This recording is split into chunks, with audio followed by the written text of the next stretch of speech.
So, eine neue Folge Jung Naiv. Ich habe noch einen Gast. Wer bist du? Ich bin Thilo Wesche. Schöner Name. Was machst du, Thilo? Ich bin Hochschullehrer an der Universität Oldenburg im Fach Philosophie. Das heißt, du bist ein Philosoph? Oder du lehrst nur Philosophie? Beides. Beides schließt ja nicht aus. Ich meine, Philosophinnen sind wir viele. Das sind Tätigkeiten, dass wir über Dinge staunen. Vor allem vieles hinterfragen. Das nennt man Skeptizismus. Dass man etwas in Frage stellt. Das ist eine philosophische Kernkompetenz. Ich versuche durch diese Tätigkeit einfach mal einen Kühlschrank zu füllen. Das heißt, berufstätig lehre ich an der Universität und forsche. Das ist immer wichtig zu unterscheiden. Das ist beides. Es ist nicht nur Forschung, Publikationen und Gespräche führen in den Medien, sondern einfach auch Ausbildung. Ne? Wir bilden sehr viele Lehrerinnen aus, aber auch Nachwuchswissenschaftlerinnen. Philosophielehrerinnen oder was? Ja, für die Schule. Ethik, genau, für die Schule. Ethiklehrerinnen, Werte und Normen nennt man das in Niedersachsen. Und was forscht man in Sachen Philosophie? Gute Frage. Man würde ja denken, okay, das sind seit Plato und Aristoteles Fragen, die sind schon alles durch, ja? Seit 2000 Jahren irgendwie. Nein, eben nicht. Es wird doch vieles neu gestellt. Viele Fragen werden neu gestellt. Die Frage nach dem guten Leben, das ist ein anderes gutes Leben im Anthropozän als in der griechischen Antike. Es sind Fragen nach den normativen Grundlagen unserer Gesellschaftsformation, insbesondere das Eigentum. Unsere Umwelt ändert sich, ist eine ganz andere. Und wir fragen einfach, was sind die Gründe dafür, dass Gesellschaften in Krisen geraten und wie können wir vielleicht aus diesen Krisen herauskommen. Aber wie geht man denn da bei der Forschung vor? Also, startest du mit so einer These, wie man quasi bei Experimenten das ja bei Wissenschaftlern kennt, die dann sagen, okay, das ist jetzt mal meine Ausgangsthese und ich mache jetzt mal ein Experiment und überprüfe, ob die Theorie und Praxis zusammenpasst. Ja. Das geht bei der Philosophie ja eher schlecht, ne? In der Tat, aber das ist gerade auch ihre Stärke. Also ich habe Philosophie studiert und promoviert und habe erst eigentlich verstanden, was Philosophie ist, als ich mit Kolleginnen aus anderen Fächern zusammengearbeitet habe. Aus den Geschichtswissenschaften, Wirtschaftswissenschaften, Rechtswissenschaften und Soziologie vor allem. Und da habe ich gemerkt, irgendwie, was die anderen nicht können, was ich aber eigentlich als selbstverständlich erachte. Das heißt zum Beispiel Begriffsarbeiten, das heißt zum Beispiel Zusammenhänge herstellen. Und ich werde dann auch aufgrund meiner philosophischen Expertise dann direkt von diesen Fächern auch gefragt. Und das ist interessant, dass du sagst, man kann es nicht beobachten. Und das war, glaube ich, so eine Initialzündung bei mir, warum ich Philosophie studiere. Wir können in der Soziologie zum Beispiel Gesellschaften beobachten. Wir können Umfragen erstellen, wir können Statistiken erstellen, wir können messen. Aber wenn ich die Frage, zeig mir mal Freiheit. Freiheit ist eine Grundnorm, ein Grundwert unserer Gesellschaft. Zeig sie mir mal. Das ist ein Gefühl. Ist ein Gefühl, ja. Der eine hat es, der andere nicht irgendwie. Aber auch so kann man es nicht sehen. Oder was ist Gerechtigkeit? Was ist das Gute? Ne? Das kann ich mit meinem dritten Auge beobachten, Thilo. Ja. Das Innere, so heißt das ist das doch, ein inneres Auge? Ja. Nein, das ist... so Descartes hat auch mal von der Zwirbeldrüse... Ja, Descartes hat einigen Mist verbraucht. Also. Nein, das ist die Frage wirklich, das sind eigentlich so Grundsäulen unserer Gesellschaft, Freiheit, das Gute, das Gerechte, das wir eigentlich nicht beobachten können. Und das fand ich so die Herausforderung, die wissenschaftliche Herausforderung. Also wie kann man trotz empirischer Erkenntnis, es reicht nicht aus, wie kann man sozusagen wahrheitsfähige Aussagen über das Richtige, das Gute treffen? Aber interessant, dass du Philosophie studierst, einen Doktor machst, meinetwegen so habilitierst und dann erst quasi mit Austausch mit anderen Wissenschaftlern darauf kommst, was Philosophie ist. Ja. Warum wird dir das nicht im Studium beigebracht oder noch schon in der Schule? Das ist selbstverständlich ist. Also ich glaube, das ist also in der Philosophie machen wir ja zweierlei. Ja, also entweder wir gucken uns das Selbstverständliche an und hinterfragen es und machen es unselbstverständlich. Das ist so was Aristoteles gemacht hat. Ne? Was ist die Sprache? Was ist Wahrheit? Also was wir in der Alltagssprache eigentlich gebrauchen, das wird dann genauer betrachtet. Ne? Also scharf gestellt der Fokus. Oder wir machen genau das Gegenteil, indem wir sagen, es gibt vieles, was auf den ersten Blick völlig unselbstverständlich ist, was teilweise sogar absurd klingt.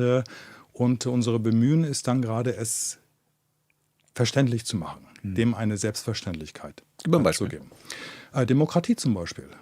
Demokratie, die Vorstellung, dass eine Regierung ohne König auskommt, dass das Volk selbst sich regiert, ne, war vor 200 Jahren oder 250 Jahren, sagen wir mal, unvorstellbar. Ne? Es war alles andere als selbstverständlich. Ne? Und da mussten erst neben natürlich soziale Bewegung, Revolution, eben aber auch Philosophen wie Jean-Jacques Rousseau kommen und sagen, nein, es gibt gute Gründe für die Demokratie, für eine Regierungsform, die ohne König auskommt.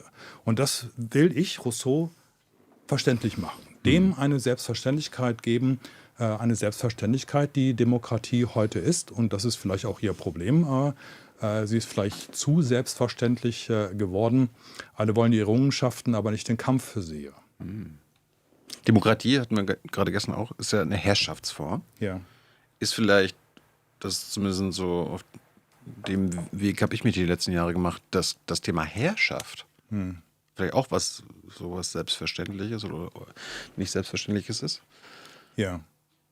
Also im Sinne von, müssen Menschen beherrscht werden oder muss es immer Herrschaft geben? Also in Gruppen, also schon in der Familie, in der Kleingruppe, ist es schwierig, sich auf Regeln zu einigen. Ja. Das kann man vielleicht noch hinkriegen am Frühstückstisch. Aber jede andere größere Gruppe, sei es eine Stadt oder sogar sei es ein Staat, da gibt es unglaublich viele Meinungsverschiedenheiten, ganz unterschiedliche, auch gegensätzliche Überzeugungen. Wie können wir uns dennoch auf gemeinsame Regeln einigen, die wir bereit sind zu befolgen? Ja. Und das nennt man Herrschaft des Rechts. Ne? Also Herrschaft ist nicht immer negativ konnotiert. Herrschaft des Rechts, Rule of Law im Englischen, heißt nichts anderes irgendwie, dass Regeln gelten. Für alle gleichermaßen. Es hat einen hohen Anspruch von Gleichheit beispielsweise. Ja, aber man kann sich doch quasi auch eine Welt oder ein menschliches Zusammenleben ohne Herrschaft vorstellen, wo natürlich trotzdem Spielregeln gelten müssen. Ja. Also das ist, es ist theoretisch vorstellbar, aber es wird schon schwierig in Gesellschaft mit Arbeitsteilung. Wir müssen sehr viele Güter, die wir produzieren, die du produzierst, die ich produziere, die andere produzieren, müssen wir tauschen. Wir müssen irgendwie Gewissheit haben, dass ich mich verlassen kann, dass du das mir gibst und dass ich dir gebe, was du möchtest. Und dafür braucht es einfach Regeln. Also wir können uns nicht einfach, das wäre schön, das wäre sehr wünschenswert. Aber ich meine ja von eine Welt frei von Herrschaft und nicht frei von Regeln. Und du verbindest quasi Herrschaft immer mit Regeln und Spielregeln? Richtig, genau. Also, das ist im Englischen, das Englische ist da besser, weil das Englische heißt es Rule of Law. Rule of Law. Und das heißt nichts anderes, als dass verbindliche Regeln gelten. Gelten im Sinne irgendwie, sie sind die herrschenden Handlungsanleitungen. Also, Beispiel Wikipedia ist mal ein schönes Beispiel. Ne? Hat ja die Herrschaft von Wissen demokratisiert. Da gibt es klare Regeln, wann wie ein Wikipedia-Eintrag geschrieben wird, was da die Regeln sind. Aber es gibt niemand, der über Wikipedia herrscht. Richtig. Nein, weil das ist quasi ein herrschaftsfreies Modell mit Regeln. Ja. Aber die Herrschaft wird ja von uns ausgeübt. Wir bestimmen die Regeln. Wir bestimmen die Regeln. Genau. Das ist auch eine Herrschaftsform. Demokratie ist ja nichts anderes als Herrschaft vom Volk fürs Volk. Auf dem Papier. Auf dem Papier und als Ziel, das wir versuchen zu erreichen. Das ist natürlich, gibt es immer Luft nach oben. Es gibt riesige Probleme. Manchmal machen wir auch eine Rolle rückwärts, so wie gegenwärtig. Wir bauen diese Errungenschaften ab, das ist völlig klar. Aber ich bin skeptisch, ob immer sozusagen das Abschaffen dieser Errungenschaften wirklich eine Lösung ist.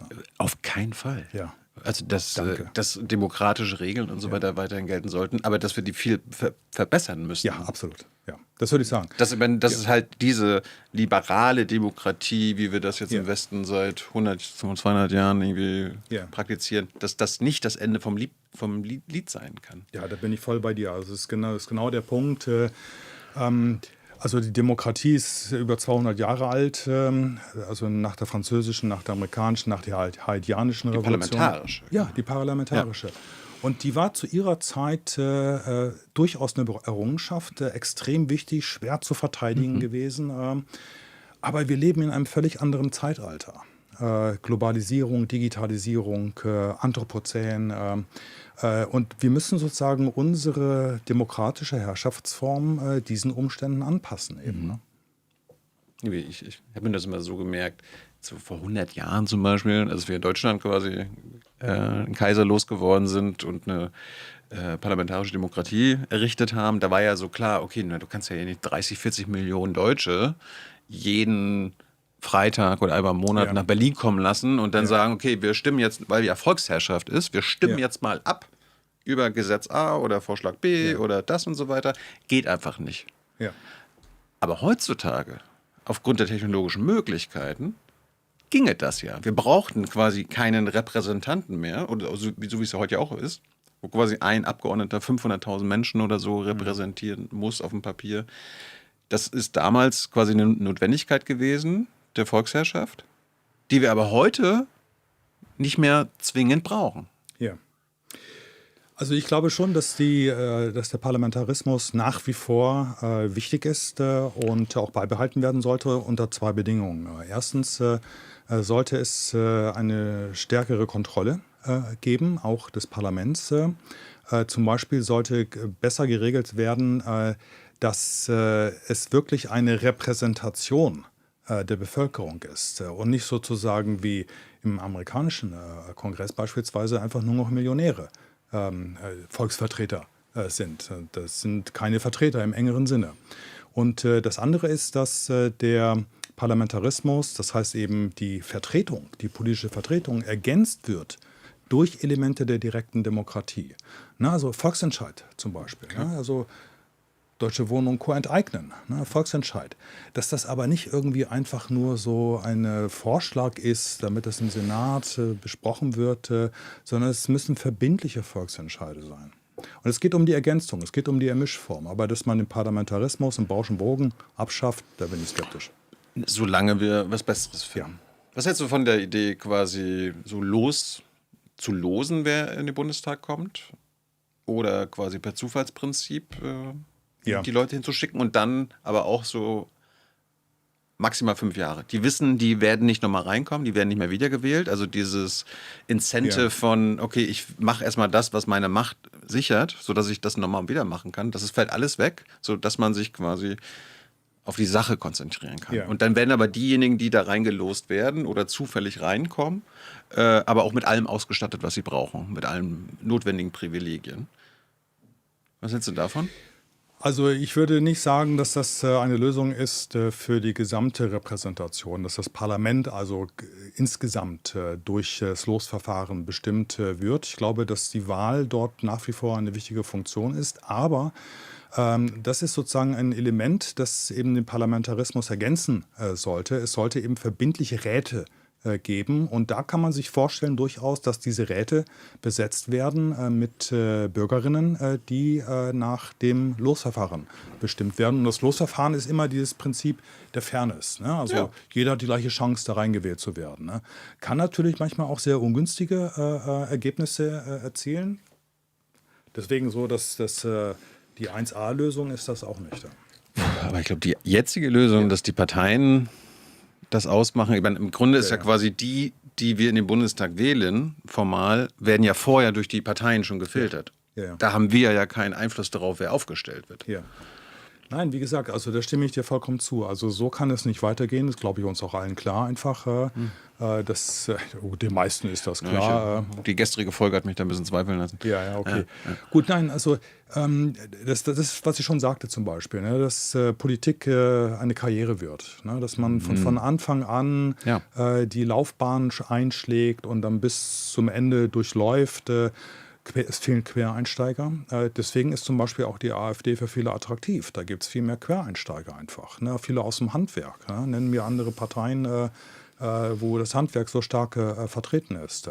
Also dass sozusagen das Wahlvolk sich entfremdet fühlt angesichts einer Vertretung die sie nicht wirklich vertritt, weil sie aus ganz anderen Milieus kommt, ganz andere soziale Hintergründe hatte und gewissermaßen auch in einer Blase lebt. Ne? Es macht einen Unterschied, ob du in Wedding lebst oder in Grunewald, ne? Und nie Kontakt hast, nie siehst eigentlich, was zum Beispiel, wie groß das Problem der Obdachlosigkeit ist. Ne? Wann hast du denn gemerkt, dass Philosophie eine Karriere sein kann? Ja, das habe ich als Student schon früh gemerkt, aber... Ich will Doktor und Professor werden? Nein, eben nicht. Ne. Ich habe gesagt, also ich will ein Precht werden.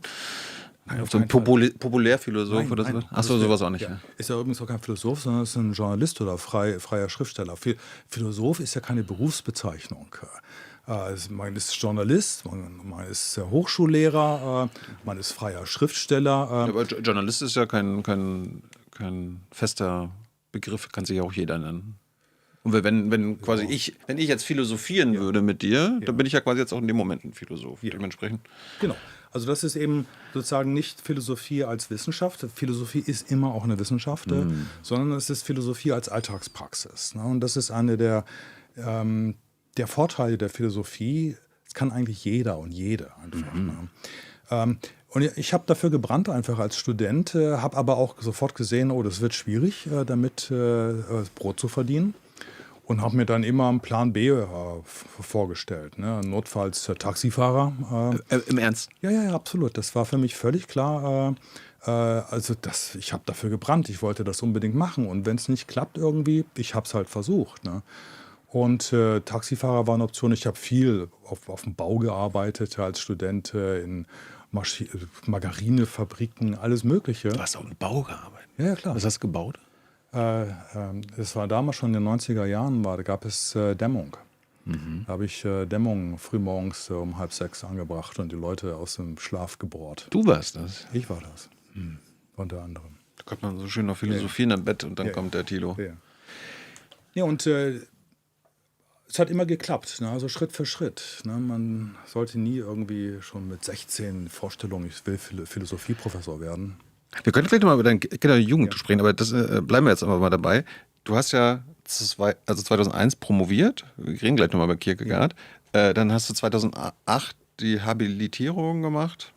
Und dann hast du aber von 2009 bis 2016 Vertretungsprofessuren gemacht und bist erst seit 2018 an der Uni Oldenburg quasi richtiger Professor.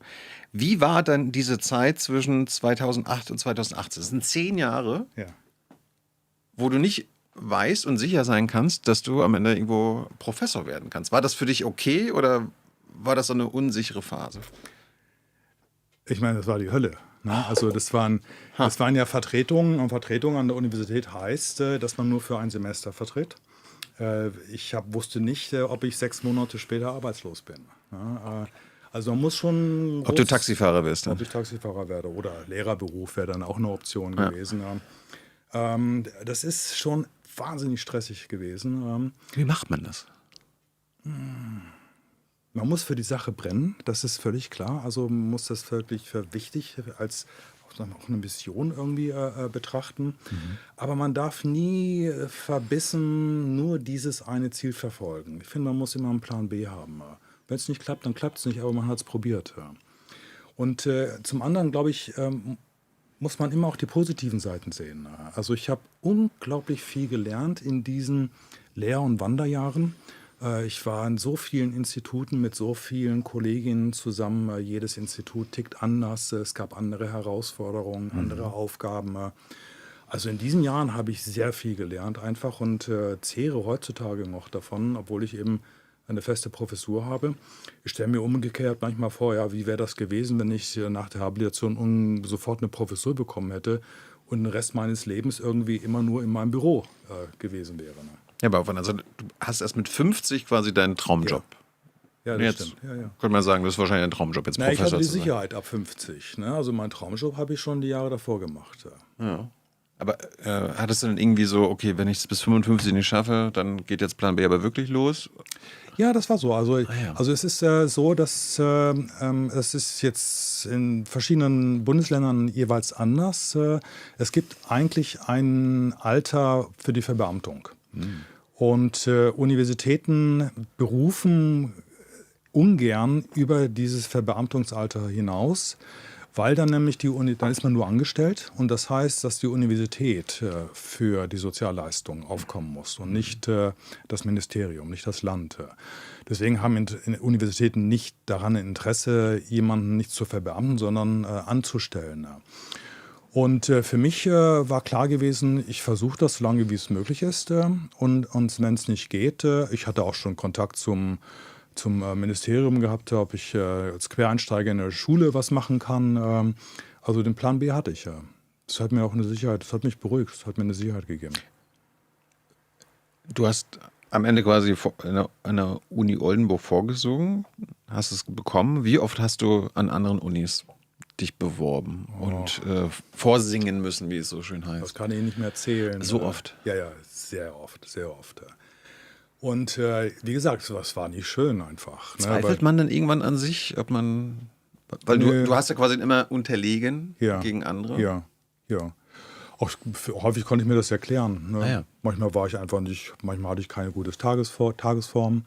Manchmal war der Kandidat schon vorher fest, Ach so? informell. Natürlich gibt es sowas.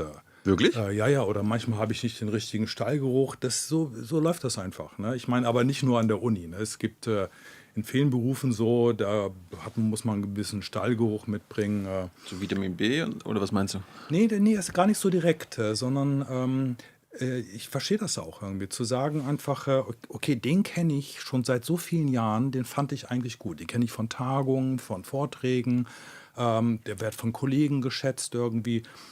Also, heutzutage würden wir Networking sagen. Networking, ja. Die hat gut genetworked. Ja. Also Netzwerke, ich meine, die sind wichtig. Woody Allen hat mal gesagt, 80% of success is showing up. Und das stimmt. Und ich war nie so ein Netzwerker einfach. Ne? Ich war eher so, ich wollte meine Sachen schreiben und lesen und nachdenken. Habe mal einen Vortrag gehalten, eine Tagung besucht, aber nicht so, wie Nachwuchswissenschaftlerinnen das heute machen. Ich auch nicht. Nee, aber es ist, ich meine, das ist ein großer Unterschied. Also der Nachwuchs heutzutage, da ist das Netzwerken schon extrem wichtig. Ja. Womit hast du denn die Uni Oldenburg überzeugt? Warum haben sie sich dann für dich entschieden? Weißt du das? Ja, also ich glaube, also sie hatten schon auf dem Schirm, dass ich jemand bin, der vielleicht eine letzte Chance hat. Ne? Also es spielt eine Rolle, wenn man sagt, okay, der ist jetzt bald 50 und hat danach kaum noch eine Chance. Oder da ist jemand, der sich mit 30 bewirbt und der wird auch später noch mal eine Stelle bekommen. Das kann einen Ausschlag geben einfach. Und das andere ist, ich hatte das richtige Profil. Das war ausschlaggebend. Ne? Also, dass ich eine große Breite hatte in meinem Fach. Ich habe über Demokratie, über Eigentum, über das gute Leben, über Sterblichkeit vorgetragen und publiziert. Und das ist ein Vorteil an kleinen Universitäten, wo es nicht so viele Professuren in der Philosophie gibt, dass jemand in der praktischen Philosophie ein breites Spektrum abdeckt. Wie groß ist eure Fakultät in Oldenburg? Also unser Institut, wir haben 5 Professuren. Das ist mittelgroß für deutsche Verhältnisse. Wie viele Studis habt ihr? Sehr viele. Oh ja.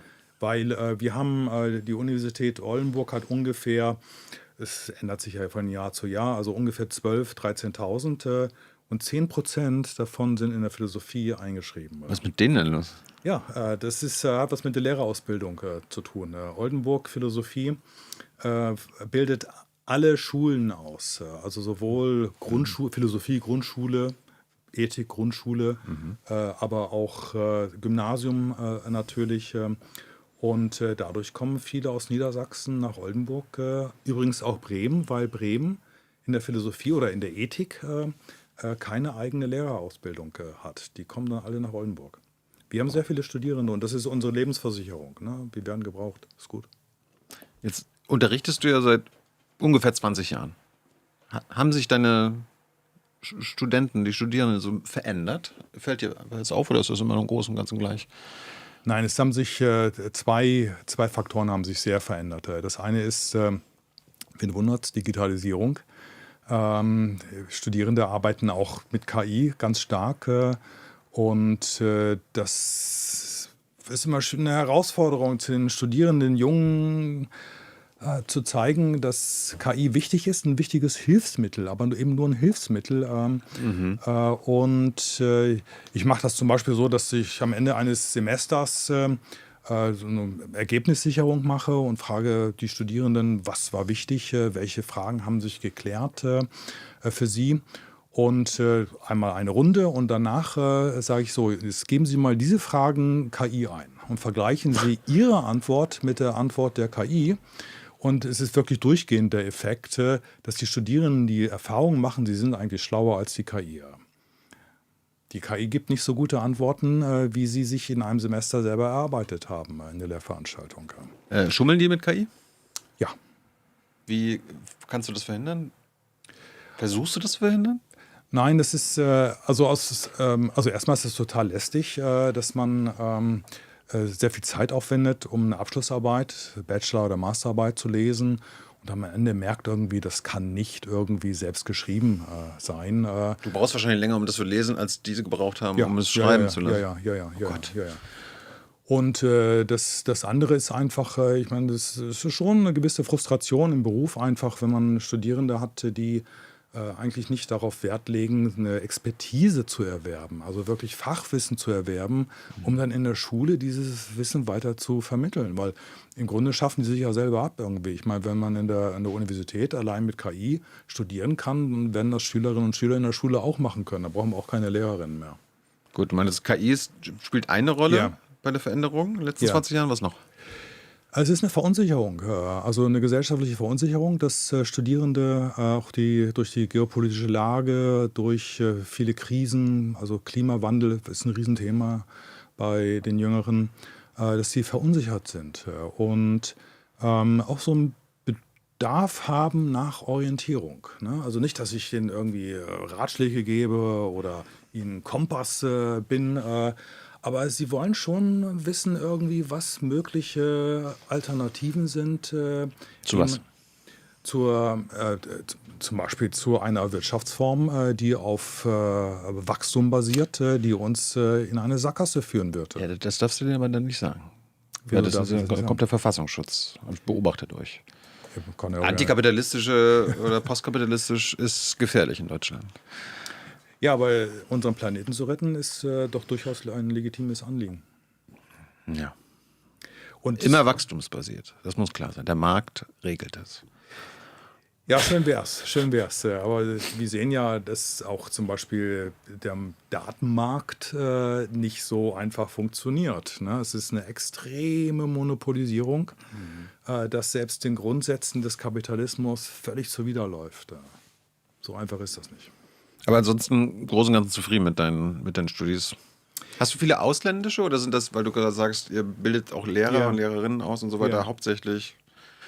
Also wir haben wenige Gäste aus dem Ausland, also Studierende aus den Niederlanden, weil eben das in der unmittelbaren Nachbarschaft liegt, oder aus dem globalen Süden. Wir haben Partnerschaften in Südafrika, die Nelson Mandela University in Aberta.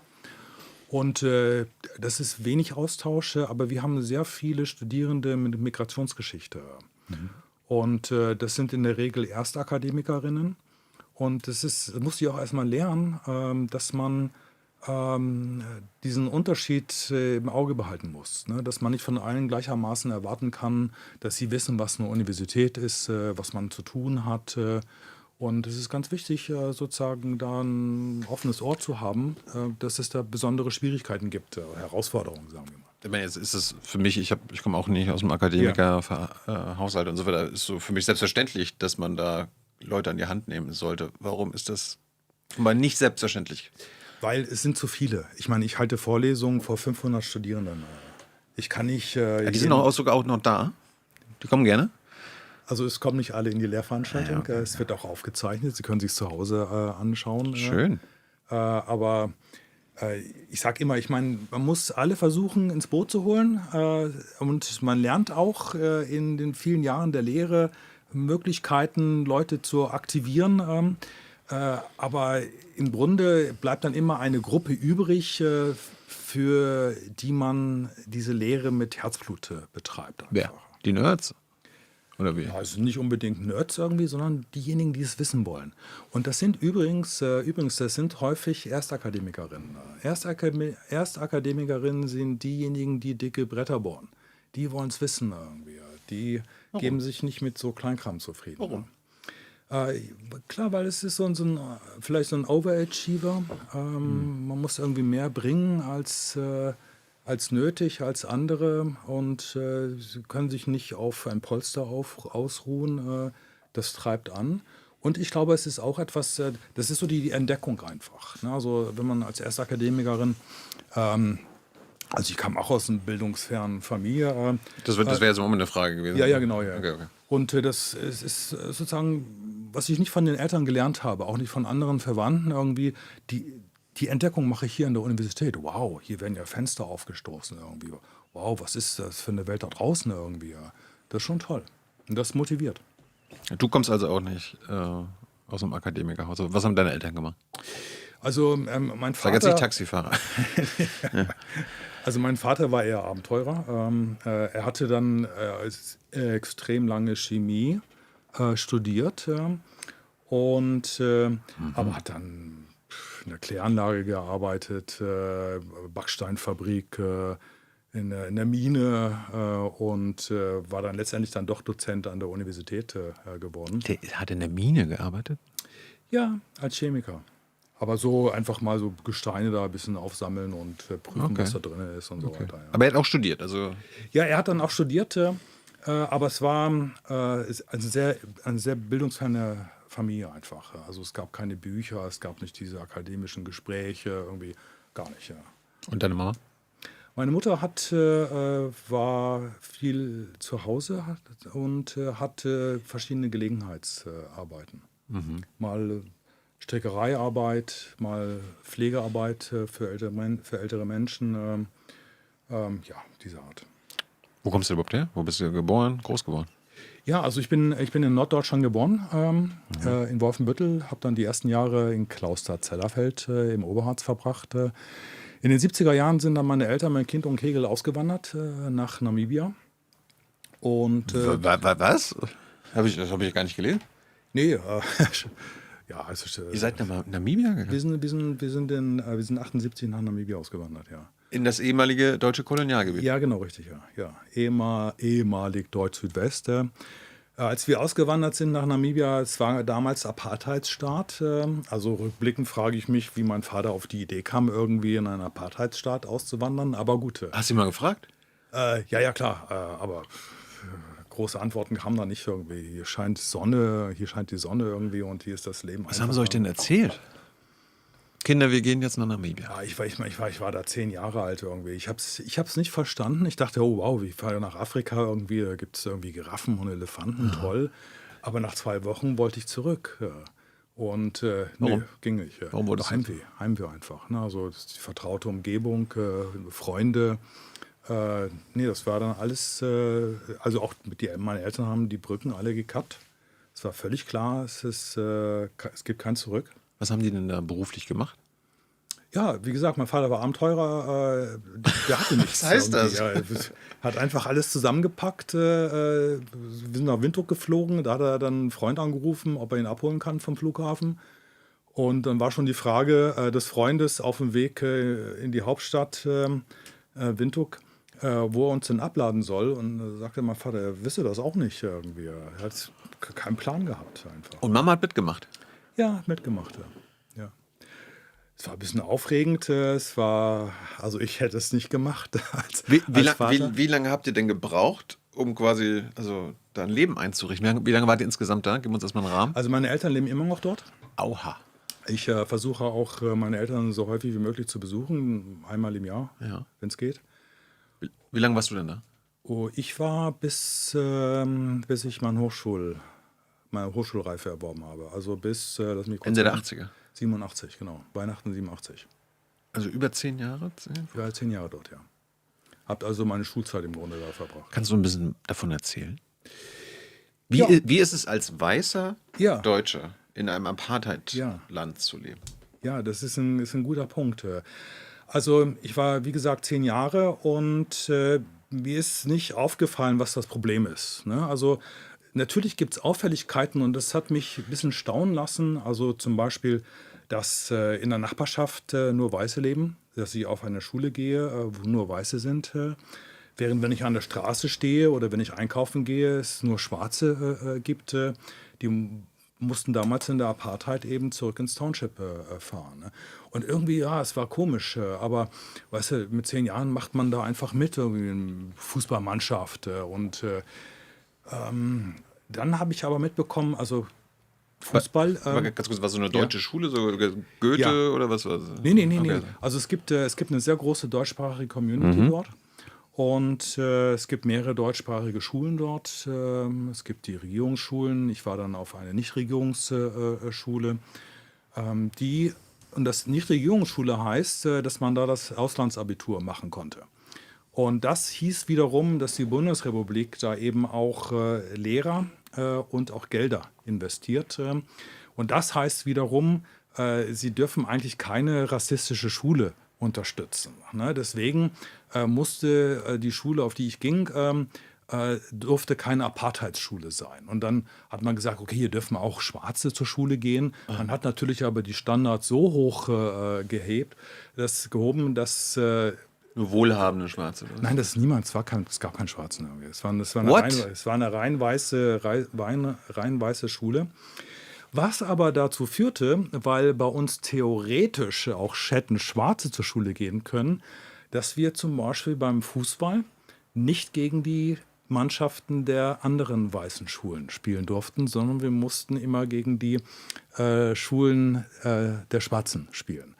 Und du kannst dir vorstellen, also zum einen in den Townships gab es keinen Fußballplatz, da gab es irgendwie einen Acker. Wir waren völlig überfordert mit diesem Acker und die anderen konnten damit schon gut umgehen. Und das andere ist, die haben uns mal so richtig zeigen wollen, wo der Hammer hing. Ne? Ich kann mich wirklich nicht erinnern, dass wir jemals ein Fußballspiel gewonnen haben. Wir haben immer verloren, 4-1, 7-0. Das war ganz klar, das war eben dieser Rassenkonflikt gewesen. Aber wann ist dir der bewusst geworden? Also, Ja, Also nicht mit 10, ist klar. Aber Nee, irgendwann, man also- wird ja irgendwann älter. ja, also weißt du, es ist so eine Stimmung irgendwie, ist irgendwie komisch. Ich hätte es nicht so gemacht. Also man isst mit Schwarzen zum Beispiel nicht am Tisch. Das fand ich total komisch mit 10. Und es gab ein Erlebnis, da wusste ich irgendwie, nee, hier geht was schief. Und zwar war ich häufig auf Farmen. Andere haben mich mitgenommen aus der Klasse, die jetzt Farmerskinder waren.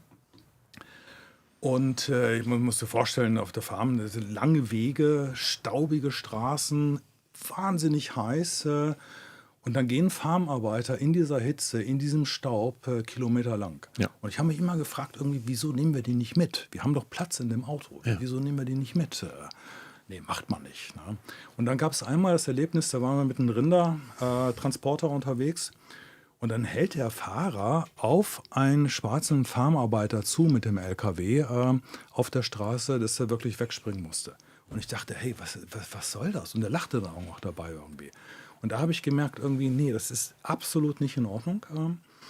Und dann hatte ich glücklicherweise einen Lehrer gehabt. Der hat für mich so Türen und Fenster aufgestoßen.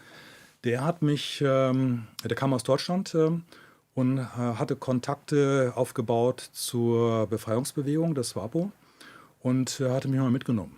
Und Erklär mal kurz, was es war.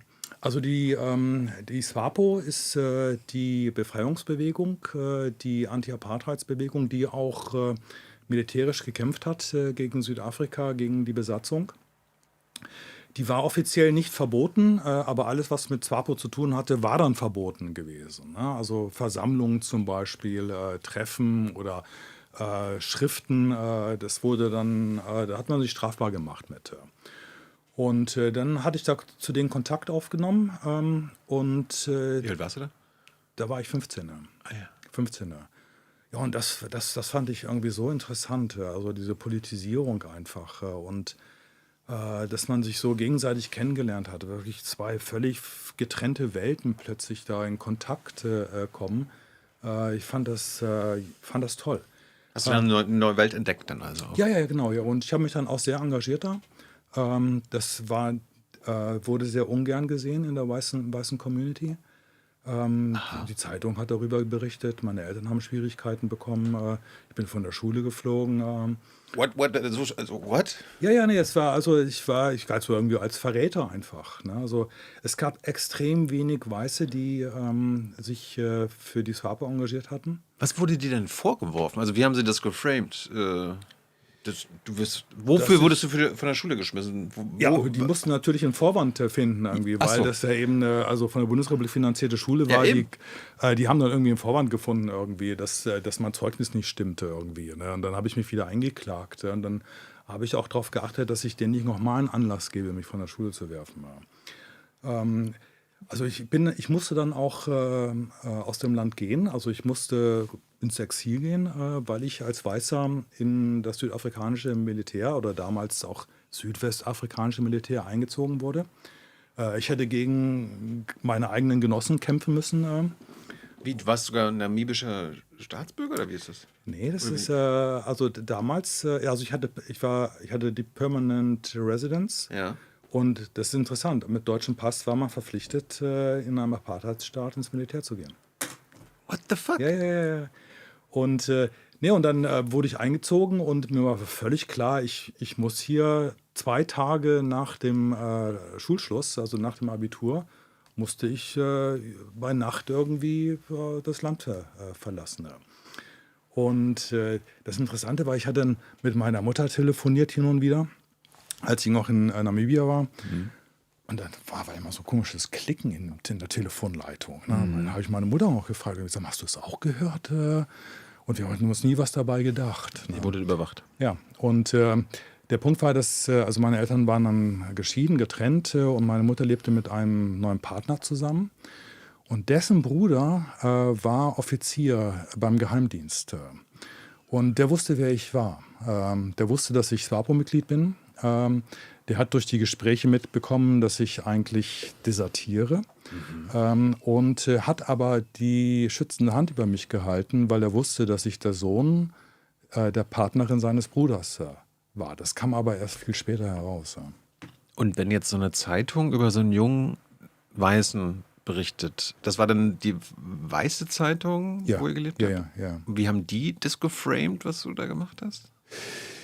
Naja, die haben es so skandalisiert einfach. Ne? Also da war ich nicht alleine. Also ich hatte noch 2 Mitstreiter. Warst du dann so Verräter oder was an der weißen Rasse? Ja, so deutlich wird das nicht gesagt einfach. Ne? Es wird skandalisiert. Da ist jemand von der, also unsere Schule hieß DHPS. Von der DHPS ist SWAPO-Mitglied. Und die haben das skandalisiert. Es war dann aber auch, also ich war dann zum Beispiel auf einer Demonstration der SWAPO. Tausende, nur Schwarze. Ja. Und es gab 2 Weiße, ne? Ein Freund von mir und ich. Ja. Und zum Glück haben wir dann auch gleich sofort einige getroffen, die wir kennen aus der SWAPO. Und dann kam das südafrikanische Militär, hat dann rumgeschossen. Ne? Es gab auch Tote. Es hat jemand eine Rede gehalten, der kam von... Das war ein Gefangener von Robben Island, über den auch Nelson Mandela berichtet hat. Und der hat eine Zwischenstation auf seinem Weg ins Exil in Windhoek gemacht und wollte diese Rede halten. Und er wurde zum Beispiel umgebracht bei dieser Veranstaltung. Und da wurde wild um sich geschossen, es gab viele Tote. Und Panik wahrscheinlich auch? Wie bitte? Panik? Ja, absolut Panik irgendwie. Ja, alle sind rumgeflüchtet. Und zum Glück hat mich dann eine schwarze Frau in ihre Wohnung mitgenommen, mich unter das Bett versteckt. Sprang dann unter das Bett, da lag schon jemand, auch ein Schwarzer, und der hat natürlich einen totalen Schrecken bekommen, was ein Weißer jetzt da unter das Bett springt irgendwie. Und dann haben wir uns da aber unter dem Bett angefreundet, das ist der Bernhard, der wurde dann später Gesundheitsminister. Zu denen hatte ich engen Kontakt gehabt und ich hatte dann einen Bericht geschrieben über diese gewalttätige Aktion des Militärs und habe den veröffentlicht in der Zeitung. Dadurch war das eben auch bekannt irgendwie, dass ich eigentlich auf der anderen Seite stehe. Also wie haben dann die schwarzen Menschen, das SWAPO, wie sind die mit dir umgegangen, wenn du sagst, du warst einer von 2 Weißen? Als Ally. Also, wie haben die das aufgenommen? Das muss ja quasi, du musst ja so ein schwarzer Schwan gewesen sein. Ja. Ne, also ein ganz, ganz seltenes Exemplar. Ja, es gab ganz wenige Weiße, also in verschiedenen Altersklassen, die bei der SWAPO waren. Auf der Rallye, auf der Veranstaltung war ich und ein anderer Freund noch. Ja. Und da ist es wichtig, dass man sofort jemanden hat, der einen kennt, der mit den anderen kommuniziert und sagt, der ist auf der richtigen Seite. Ist das kein Spion oder Genau, so weil ein sonst wird man als Spion oder Agent Verräter, Provocateur behandelt irgendwie. Ja. Viele kann man dann überzeugen, nicht alle. Also einige waren dann nach wie vor der Meinung, dass ich Spion bin irgendwie. Kein Vorwurf, ne? Ich habe es natürlich verstanden bei den Erfahrungen, die viele da gemacht haben mit Weißen. Und genau, und ein Freund, der dann auch bei den Wahlen kandidiert hatte, der wurde dann auch ermordet einfach, ne? Weil er als Weißer irgendwie als Verräter galt. Ja. Die SWAPO ist ja mittlerweile Staatspartei. Ne? Ja, das ist die Regierungspartei, die bisher die absolute Mehrheit hat seit vielen Jahren. Stellt die Staatspräsidentin auch. Ja, hervorragende Präsidentin. Warum? Super gut. Wie heißt die? Das müssen wir wissen. Triple N. Und zwar erstens, sie ist eine Frau in einer eigentlich sehr patriarchalen Gesellschaft. Sie hat die Ministerien sofort gekürzt von 21 auf 13 Ministerien, also dadurch sehr viel Geld gespart. Sie hat die Mehrheit der Ministerien mit Frauen besetzt. Nennen wir eine Regierung der Welt, wo es mehr Ministerinnen gibt als Minister. Sie macht eine sehr bevölkerungsnahe Politik. Sie achtet auf den Abbau sozialer Ungleichheit, was in Namibia ein Riesenproblem ist. Auf den Gini-Index, der die soziale Ungleichheit weltweit misst, steht Namibia auf dem 2. Platz oben. Sehr große soziale Ungleichheit. Ah, krass. Knapp hinter Südafrika übrigens. Und das ist also jemand, die unglaublich glaubhaft, authentisch soziale Anliegen vertritt. Wow. Ich hatte gelesen, SWAPO kommt also aus einer marxistischen Tradition. Ja. Hat sich aber so hin zu sozialdemokratisch-sozialistisch entwickelt? Oder wie war das? Ja, nein, also die marxistisch stimmt nicht so ganz, weil Namibia wurde unabhängig, offiziell 1990, 89 waren die Wahlen. Und 89 kam dann die namibische Exilregierung, und zwar aus allen verschiedenen Ländern.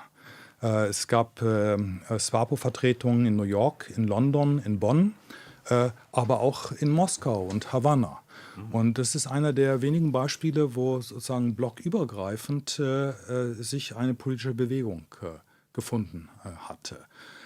Diese Unterscheidung zwischen West- und Ost-Fraktionen der SWAPO hat auch heutzutage noch eine Relevanz. Man ist dann, wer jetzt in Nordkorea ausgebildet wurde, hat da gewisse Loyalitäten und Sympathien noch. Jemand, der in New York gelebt hatte, hat eben dafür eher Sympathien. Also da gibt es auch große Reibereien noch. Bist du noch Mitglied in der Southwest Africa People's Organization? Ich habe meine Mitgliedschaft nicht erneuert. Warum nicht? Weil, Bist du wahlberechtigt? Ich habe gewählt bei den Unabhängigkeitswahlen. 1990? 89 habe ich gewählt. Wofür wählt man? Also die Partei? Oder? Also damals waren das Parteien. Okay. Das war die erste Wahl eben, wo die SWAPO zugelassen wurde.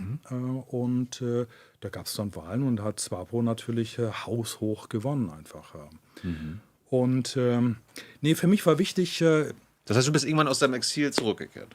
Ich bin sogenannt repatriiert. Vom UNHCR, der Flüchtlingsorganisation der UNO, wurde ich zurückgebracht. Bin auch erstmal ins Flüchtlingslager gebracht worden. Nein, im Ernst? Ja. Hab da meine Decke, meine Seife bekommen, meinen Platz im Zelt. Und da hat mich ein Freund, Terry, dann abgeholt und dann nach Windhoek gefahren. Genau, und dann habe ich mich da auch als Wahlbeobachter oder Organisator von Wahlbeobachtern engagiert und habe dann gewählt. Und nach der Wahl bin ich zurück nach Deutschland gegangen und habe dann Philosophie studiert. Ja, offensichtlich. Ja. Und für mich war klar gewesen, ich versuche in der Gegenwart zu leben. Ne? Also wenn ich in Deutschland studiere, dann möchte ich auch in Deutschland leben und nicht sozusagen immer einen Ort nachhängen, wo ich gar nicht bin. Ne? Und deswegen habe ich immer Kontakt zu Namibia gehalten, auch zu meinen Eltern, zu Freunden, zu dem politischen Geschehen natürlich. Aber der Schwerpunkt lag dann für mich lebensweltlich in Deutschland. Du meinst ja gerade so in deiner frühen Jugend, Teenagerjahren, warst du quasi der Ausstößige und hier quasi so ein bisschen Verräter. Ärger in der Schule, Ärger in der Zeitung und so weiter. Hat sich das irgendwann dann gebessert? Haben deine Eltern und andere dann irgendwann gesagt so, weil irgendwann war ja auch klar, okay, Unabhängigkeit steht an, Apartheid wird enden. Ja. Haben die dann auch irgendwann mal gecheckt, dass du anders als sie auf der richtigen Seite standest und stehst? Nein, es ist auch eine ganz großartige Erfahrung, also wirklich auch berührend. Nach der Unabhängigkeit habe ich auch meine Klassenfreundinnen immer noch besucht, mit denen ich mich damals wirklich sehr gestritten habe. Und zu sehen, wie dieser Rassismus plötzlich von ihnen fällt. Zu sehen, wie sie gemeinsam mit Schwarzen ins Schwimmbad gehen, was völlig undenkbar war. Zu sehen, wie sie gemeinsam grillen abends. Das ist toll. Also wirklich, wie man diese gesellschaftliche Transformation zum Guten hin so real, so hautnah erleben kann. Das fand ich eine ganz großartige, positive Erfahrung von gesellschaftlicher Transformation. Ich meine, wir haben heutzutage immer noch in anderen Teilen der Welt Apartheid. Ja. Wie haben die das damals verargumentiert? Ja. Also wie haben die, du warst ja dagegen offenbar. Ja. Aber wie haben die quasi diese Rassentrennung dir begründet? Die waren ja sauer auf dich, die haben ja mit dir diskutiert. Ja, gar nicht so diskutiert, weil das eigentlich so selbstverständlich ist irgendwie, dass Schwarz und Weiß getrennt ist. Da sind wir wieder bei Selbstverständlichkeit. Ja, genau. Das in der Tat. Und das ist sozusagen, das war schon immer so, dass man diese Selbstverständlichkeit in Frage stellt, ne? Also anzweifelt und guckt, geht das nicht auch anders? Mhm. Und ich meine, bei diesen ganzen Backlashes heutzutage und Regression, legen alle jetzt gerade eine Rolle rückwärts hin. Diese positive Erfahrung, ne, dass es in anderen Regionen der Welt auch positive, fortschrittliche Veränderungen gibt, ist für mich ganz prägend gewesen. Also was wir zum Beispiel heutzutage erleben, ne, also Verunsicherung, Kriege, militärische Konflikte rücken näher, Abhängigkeiten werden gegen einen instrumentalisiert. Das ist Alltag im globalen Süden gewesen. Das ist für uns sozusagen jetzt ein Ernüchterungsschock, aber im globalen Süden war das Alltag gewesen. Und da gibt es einfach viele Beispiele, sagen wir mal eine Handvoll von Beispielen, wo es im globalen Süden eine positive Wende gab. Und darüber wird selten berichtet. Also wenn Afrika ist so der Katastrophenkontinent, Ebola, gefährliche Krankheit, dann wird wirklich täglich darüber berichtet. Aber die positiven Entwicklungen, die werden kaum genannt. Es gibt viele Länder, da wird Demokratie wirklich erkämpft, also unter großen Risiken und sind nicht immer, aber teilweise doch erfolgreich. Wie erklärst du dir das? Dass so wenig berichtet wird. Über die guten Entwicklungen? Es ist eine gewisse europäische Überheblichkeit. Also bei uns läuft alles gut. Bei denen da unten in Afrika ist immer schon schlecht gewesen. Wir haben die beste Regierungsform. Ja. Die beste Moral. Ja. Und das ist natürlich heutzutage fatal. Bei der geopolitischen Neuordnung ist das fatal. Das fällt uns hier gerade auf die Füße. Ja. Absolut. Irgendwie. Ich meine, ich kann das so gut verstehen, dass afrikanische Regierungen gegenüber den Regierungen der ehemaligen Kolonialmächten extrem vorsichtig sind. Wir haben so viele schlechte Erfahrungen gemacht. Und das wäre eigentlich so eine gute Gelegenheit für Europa, mit Afrika viel engere Verbindungen zu pflegen und aufzubauen, auch ökonomischer, politischer und sozialer Art. Aber es ist immer noch von Europa aus so also top-down einfach. Ne? Und es gibt eine große Sensibilität in Afrika natürlich, ob man hier wirklich auf Augenhöhe behandelt wird. Wir Europäer, wir im Westen regen uns ja auf, dass die Chinesen in Afrika jetzt irgendwie übernehmen und da Dinge bauen und die Afrikaner abhängig machen und so weiter und so fort. Ist ein Grund, dass China nie Kolonialmacht in Afrika war und dementsprechend weniger skeptisch betrachtet wird? Oder? Also es ist eine lange Geschichte. Also China war auch also bei einigen Fällen der Unabhängigkeitsbewegungen in Tansania zum Beispiel aktiv. Militärisch, wirtschaftlich, finanziell. Auf Seiten der Kommunisten? Der anti-westlichen Bewegung. Aber die afrikanischen Staaten, zum Beispiel die Julius Nyerere-Regierung in Tansania, die war auch China skeptisch gewesen. Es ist nicht so, dass China da mit offenen Armen empfangen wurde. Das spätere Engagement von China, der letzten 15 Jahre ungefähr, das ist darauf zurückzuführen, dass der Westen, aber auch der Osten nicht mehr diesen Stellvertreterkrieg in Afrika involviert waren und dadurch auch das Interesse an Afrika verloren haben. Und diese Lücke hat China sehr schnell gefüllt. Aber diese China-Skepsis in Afrika ist nach wie vor sehr verbreitet. Das darf man echt nicht unterschätzen. Es ist nicht so, dass jetzt da China überall gefeiert wird. Also es gibt den Spruch, die europäischen Mächte haben uns mit Kanonen unterworfen, die Chinesen machen das mit Verträgen. Es gibt große Kreditabhängigkeiten gegenüber China. Also es wird auch mit Skepsis betrachtet.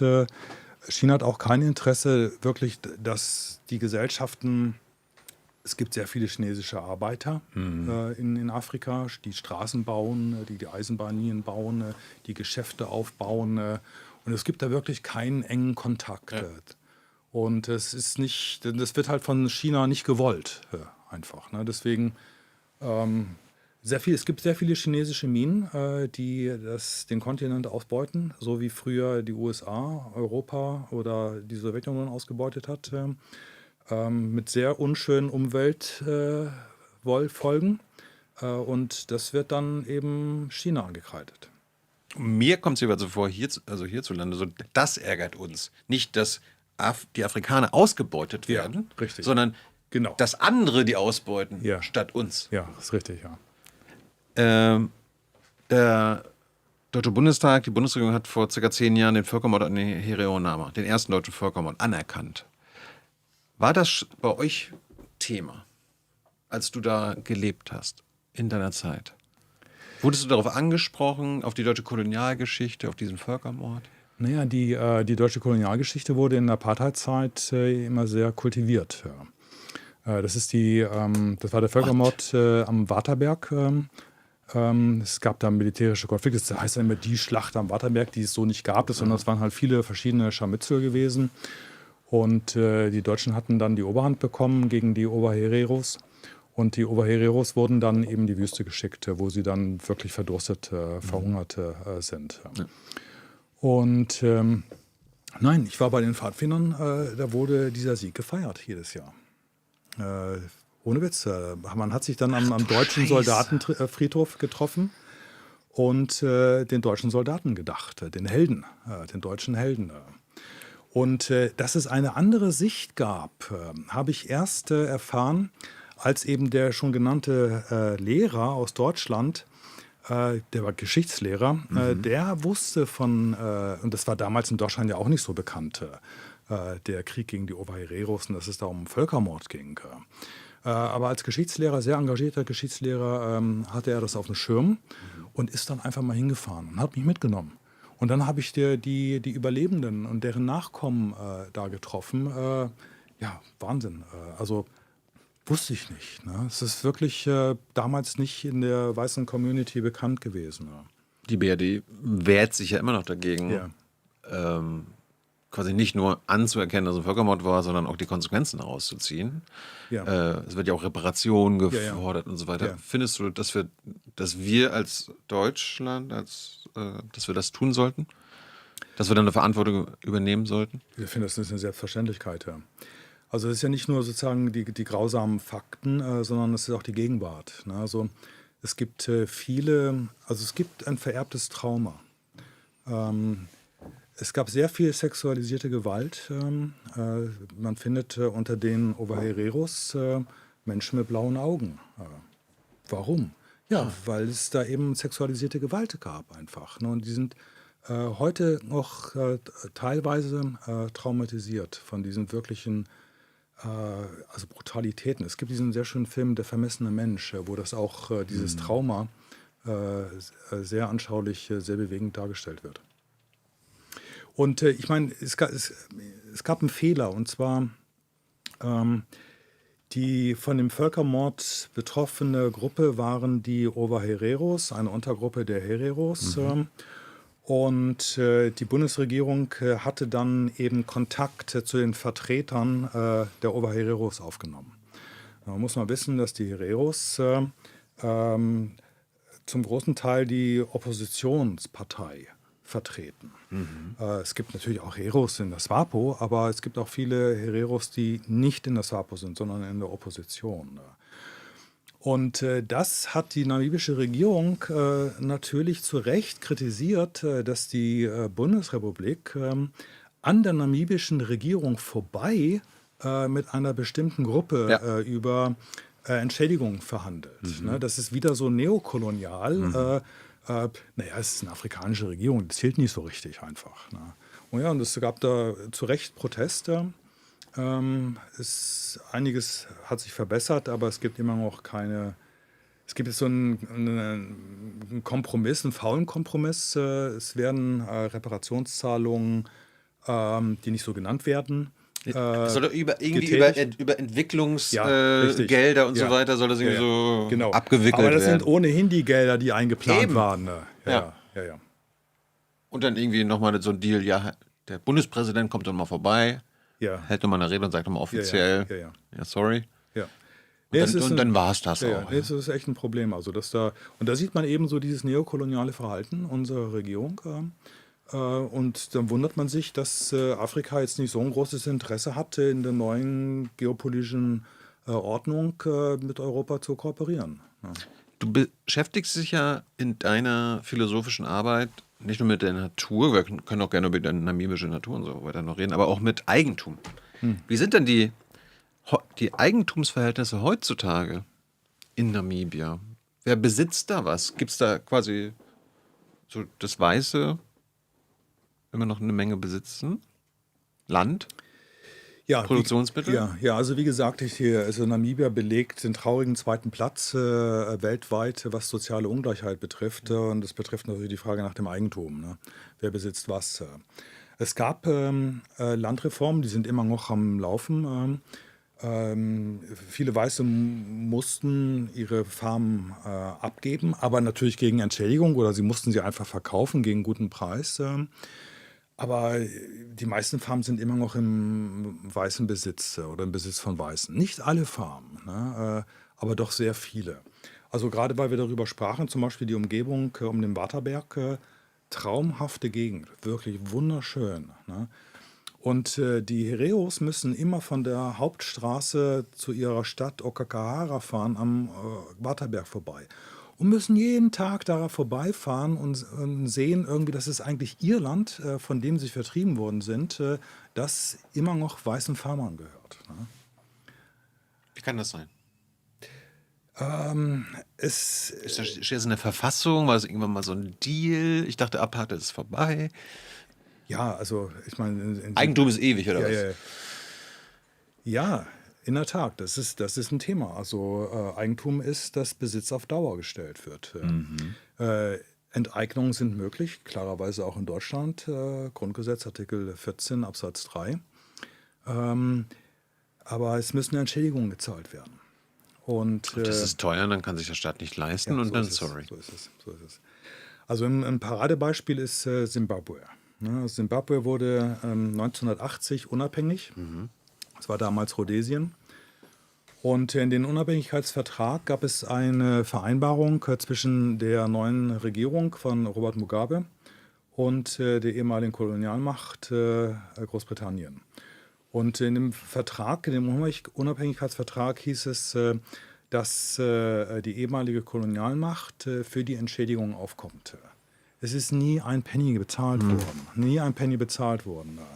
Jetzt kommen nach Simbabwe die ganzen Freiheitskämpfer, ne, die im Exil gelebt haben, gekämpft haben für die Unabhängigkeit, mit dem Versprechen, dass sie eben das Land bekommen. Ne. Und das haben sie nicht bekommen, weil das Farmland immer noch den Weißen gehörte. Warum gehörte es den Weißen? Weil es eben keine Entschädigungszahlung gab. Ne? So, und dann haben die dieses Heft in die Hand genommen und einfach die Farm besetzt. Ne? Und dann hieß es in Europa irgendwie, oh, Chaos, Chaos. Ne? Ich meine, wir kommen ja langsam in diesen Problematik schon rein, auch worauf quasi auch in Demokratien, in unseren westlichen Demokratien Freiheit beruht und welche Rechte man hat und welche Pflichten, aber auch wie sehr geschützt Eigentum ist. Ja. Die Produktionsmittel, die Vermögen und so weiter und so fort.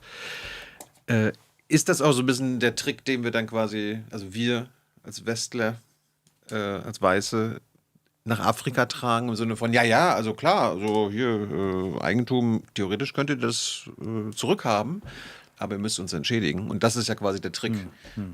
Also sie haben sich unrechtmäßig angeeignet. Sie hätten das gar nicht besitzen dürfen. Jetzt besitzen sie es und jetzt wollen sie aber das Geld haben, wo sie aber wissen, dass der andere oder die andere Seite das gar nicht hat und dementsprechend ändert sich an den Eigentumsverhältnissen nichts. Ja. Und ist ja auch ähnlich hier in Deutschland. Ne, wenn die irgendwie, wir haben jetzt in Berlin, lebst du auch in Berlin, Volksentscheid zum Thema Immobilien, also hier Wohnungen und so weiter, dass kein Immobilienkonzern mehr als 500 Wohnungen besitzen soll. Eindeutiger Fall. Die Berliner haben gesagt, ja, das muss vergesellschaftet werden. Sagt die Politik, ne, die herrschende Klasse, als Vertreter der Reichen und Konzerne, ja, sorry, ist gar kein Geld da. Ja, können wir also nicht machen. Ja. Und dann ist ja quasi unser Grundrecht, ist dann nicht finanzierbar. Ja. Nee, in der Tat, die Entschädigungszahlungen oder die angedrohten Entschädigungszahlungen sind einfach ein Damoklesschwert über viele Länder im globalen Süden. Ich möchte mal ein positives Beispiel nennen. In Ecuador hat die Natur eigene Rechte, laut der äquatorianischen Verfassung Artikel 71. Und wie es dazu kommt, können wir gleich noch klären, aber vor mittlerweile 4 Jahren hat der oberste Gerichtshof in Ecuador entschieden, dass ein millionenschwerer multinationaler Bergbaukonzern über Nacht Bergbautätigkeiten einstellen musste im Nebelwald Los Cedros ohne Entschädigung, weil das Bergbauunternehmen die Rechte dieses Nebelwaldes verletzt hatte. Und das hat gewirkt. Also man kann Eigentum eben auch so kodieren, dass man, sagen wir mal, Eigentumsübertragungen, Eigentumsschutz ohne Entschädigung haben kann. Wie könnte man das zum Beispiel auf afrikanische Staaten umwandeln? Ja, das ist, ich meine, das also jetzt hier der Waterberg und so weiter, wie, also angenommen, die Herero sagen, das ist eigentlich unseres. Wir haben jetzt nicht das Geld, euch zu entschädigen. Ja. Wie könnte man das dann quasi mit diesem Also Beispiel machen? Also der Punkt ist der Berg hat ein eigenes Recht und darum müsste nicht entschädigt werden. Okay, ich meine, das sind jetzt 2 Paar Schuhe. Ja, also ordne das gerne. Also wir sprechen über Eigentumsrechte, die in der Kolonialzeit von Europa weltweit exportiert worden sind. Und die damaligen Eigentumsrechte waren einfach ein Mittel, um bestehende Eigentumsrechte in Nordamerika, in Afrika, in Lateinamerika, die hatten natürlich auch Eigentum, häufig gemeinschaftliches Eigentum an Land zu enteignen. Und so zu tun, die Indigenen in Afrika haben nicht ein kodifiziertes Eigentumsrecht, wie wir es in Europa haben. Deswegen haben die gar kein Eigentum, deswegen gehört das eigentlich niemandem und deswegen können sich das Kolonialmächte einfach aneignen, weil ist ja herrenlos. Ne? Und wir sind die ersten Eigentümer, die hier im Sinne eines Okkupationsrechts irgendwie das jetzt hier in Eigentum überführen. Ja. Und dadurch wurde die Kolonisation eigentumsrechtlich legitimiert einfach. Das ist sozusagen der eine Strang, ne? Also wie Eigentumsrechte instrumentalisiert werden für Herrschaft, für Ausbeutung, für Kolonisation. Und ich frage mich, das ist ein schlechtes Beispiel für Eigentumsrecht, aber Eigentumsrecht ist an sich auch eine Errungenschaft. Das sieht man, wenn man sich die bürgerlichen Revolutionen anschaut. dass Eigentum im Feudalismus ein Privileg war. Ne? Nur bestimmte Gruppen hatten Eigentumsrechte. Ne? Klerus, Adel, Großgrundbesitzer. Aber nicht Bürgerinnen hatten das Eigentumsrecht nicht. Und das ist eine der Errungenschaften der bürgerlichen Revolution, zu sagen, nein, alle Bürger haben gleichermaßen das Recht auf Eigentum. Ne? Es war dann ein Problem zu sagen, okay, sie haben ein formales Recht, ne, aber wie haben sie auch einen Zugang? Wie bekommen sie auch einen Zugang, um dieses Eigentumsrecht wirklich wahrzunehmen? Ne? Das ist ein anderer Punkt. Ne? Aber erst einmal ist das sozusagen auch ein Fortschritt. Und ich frage mich, wir sollten das Eigentumsrecht jetzt nicht, weil es Ursache für viele gesellschaftliche und auch für die ökologische Krise verantwortlich ist, einfach abschaffen. Sondern wir sollten Eigentum transformieren, verändern, zeitgerecht machen. Wir brauchen ein für das Anthropozän zeitgerechtes Eigentum. Und da war meine Überlegung gewesen, ja, wem gehört eigentlich die Natur? Also wenn wir über Gott.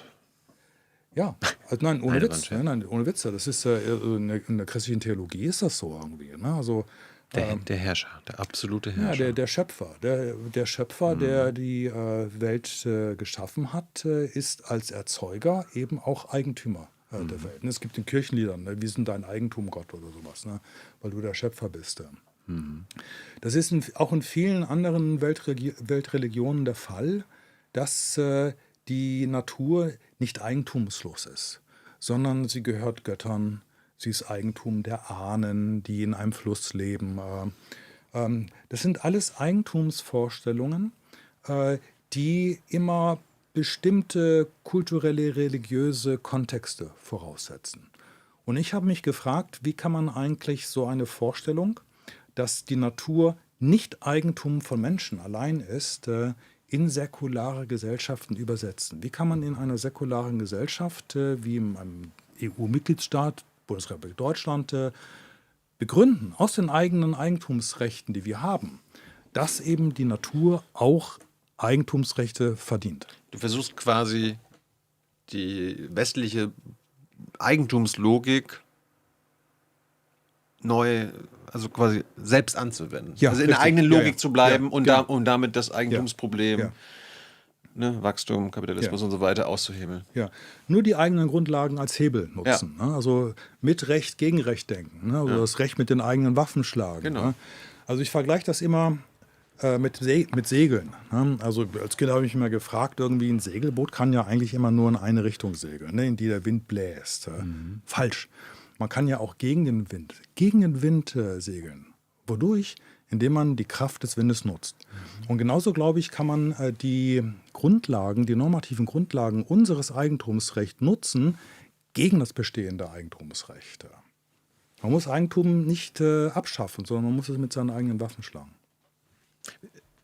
Klär mal ganz kurz den Begriff Eigentum. Was meinen wir damit? Ich hatte letztens Sabine Nuss hier, die auch nochmal, also ihr Vorschlag war ja, dass man auch zum Beispiel Privateigentum, den Begriff trennt von persönlichem Eigentum. Also Privateigentum meint sie, das sollten quasi für die Produktionsmittel gelten, aber persönliches Eigentum wie dein Fahrrad, dein Haus und so weiter, das ist nochmal was Separates. Und quasi das Kapital möchte, dass diese Trennung verschwimmt, sodass jeder, wenn man irgendwie von, ne, wir müssen die Produktionsmittel verteilen, umverteilen oder vergesellschaften, dass die Leute dann Angst haben, dass ihnen dann aber auch das Haus und das Fahrrad und alles Mögliche weggenommen wird. Ja. Was meinst du mit Eigentum? Was meinen wir damit, wenn wir jetzt darüber reden? Also wir sprechen von Eigentum als ein Verfügungsrecht, dass Eigentümer über das, was ihnen gehört, selbst bestimmen. Es ist ein Entscheidungsrecht. Ne? Es ist ein Bestimmungsrecht. Ne? Man selbst bestimmt über das eigene Habe. Wie es genutzt wird, wie es gebraucht wird, wie es verwertet wird, an wen es übertragen wird. Und da sehe ich 3 Konfliktlinien. Ne? Und das ist auch, was Sabine Nuss anspricht. Ne? Du musst mich jetzt zurückpfeifen, ne? Wenn ich jetzt einfach zu ausführlich bin. Keine Sorge. Die erste Konfliktlinie ist, es ist erstmal ein Entscheidungsrecht und deshalb eben ein Freiheitsrecht. Ne? Eigentum ist Freiheit in Bezug auf äußere Güter. Nicht in Bezug auf die Person, das ist personale Freiheit, welchen Beruf ich wählen will, welche Kleidung ich tragen möchte.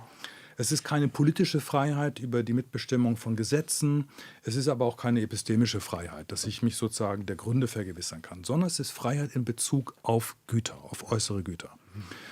Und da ist die erste Konfliktlinie, was heißt da Freiheit? Ist es eine individuelle Freiheit oder ist es eine kollektive Freiheit? Wir kennen ja in der Demokratie die kollektive Freiheit. Ne? Wir als Gemeinschaft oder Gesellschaft bestimmen unsere Gesetze selber, ne? Und sollten nicht auch über bestimmte Güter wir als Gemeinschaft oder Gesellschaft bestimmen und nicht eine einzelne Person. Ne? Also das ist die erste Konfliktlinie. Wenn wir von Eigentum sprechen, sprechen wir klarerweise von einem Freiheitsrecht, aber meinen wir individuelle Freiheit oder kollektive Freiheit. Mhm. Die zweite Konfliktlinie, eng damit verknüpft, ist, wir kennen Eigentum als ein Recht an Sachen. Ja? Deswegen sprechen wir im deutschen Recht nicht von Eigentumsrecht, sondern vom Sachenrecht. Mhm. Thilo, zeig mir mal eine Sache. Ja, man könnte ja, also wenn ich es richtig verstanden habe in meinen paar Semestern Jura, wenn ich auf einen Hund zeige, ist das eine Sache? Ja. Im juristischen Sinne? Ein Hund. Ein Hund? Ja, der Hund ein Tier? Der Hund ist gerade ausgenommen. Also, weil es ein Haustier ist. Aber irgendwie, Tiere sind Sachen. Aber das ist eine Neuerung. Das ist eine Neuerung irgendwie, dass Tiere ausgenommen wurden. Ja, aber Natur ist eigentlich eine Sache. Richtig, im Recht. Richtig, ja. Also ein Wald, ein See ist eine Sache, Stuhl ist eine Sache, Kleidung ist eine Sache. Und damit kann man das besitzen. Genau. Das Problem ist aber, wenn du mir was zeigst, was eine Sache ist, dann sind das immer bestimmte Güter. Mhm. Ne, es sind Naturgüter, es sind Gebrauchsgüter, Kleidung, Möbel, es sind Produktionsgüter, Unternehmen, Betriebsvermögen, Kredite etc. Oder Bedarfsgüter, ne, Infrastrukturen, ne, also die kollektiv organisiert werden müssen. Ne. Nicht jeder kann eine eigene Universität haben, sondern es ist eine kollektiv organisierbare Bildungsinstitution. Ne. Das sind verschiedene Güter. Und unser Eigentumsverständnis täuscht darüber hinweg, dass wir es eigentlich mit verschiedenen Gütern zu tun haben. Ne? Wir tun so, als ob, wenn wir Eigentum haben, wir Eigentum an einer Sache haben und unter dieser Sache fällt dann alles Mögliche. Ne? Wälder, Möbel, Unternehmen, das kann man dann noch so ein bisschen nachjustieren mit Umweltschutz, aber erst einmal ist es eben Eigentum an derselben Sache. Und das täuscht doch darüber, dass sie es mit ganz unterschiedlichen Gütern zu tun haben. Vielleicht ein kurzer Einwurf. Ja? Wer hat ein Interesse gehabt oder hat daran, dass dieses Eigentumsverständnis, Wälder, Möbel, Unternehmen, alles gleich, dass das so ist? Dass dieses Eigentumsverständnis vorherrscht in unserer Gesellschaft, in unserer Gesellschaft. Da kann ich mir vorstellen, dass es da Interessengruppen gibt. Ja, natürlich. Weil es ja darum ging, die Natur möglichst gratis auszubeuten. Ne? Es soll ja nichts kosten, ne? Um möglichst hohe Gewinne zu erzielen. Ne? Das ist eben der Schein, wenn man sagt, die Natur ist eine Sache, an der man Eigentum haben kann, genauso wie man an Kleidung Eigentum haben kann.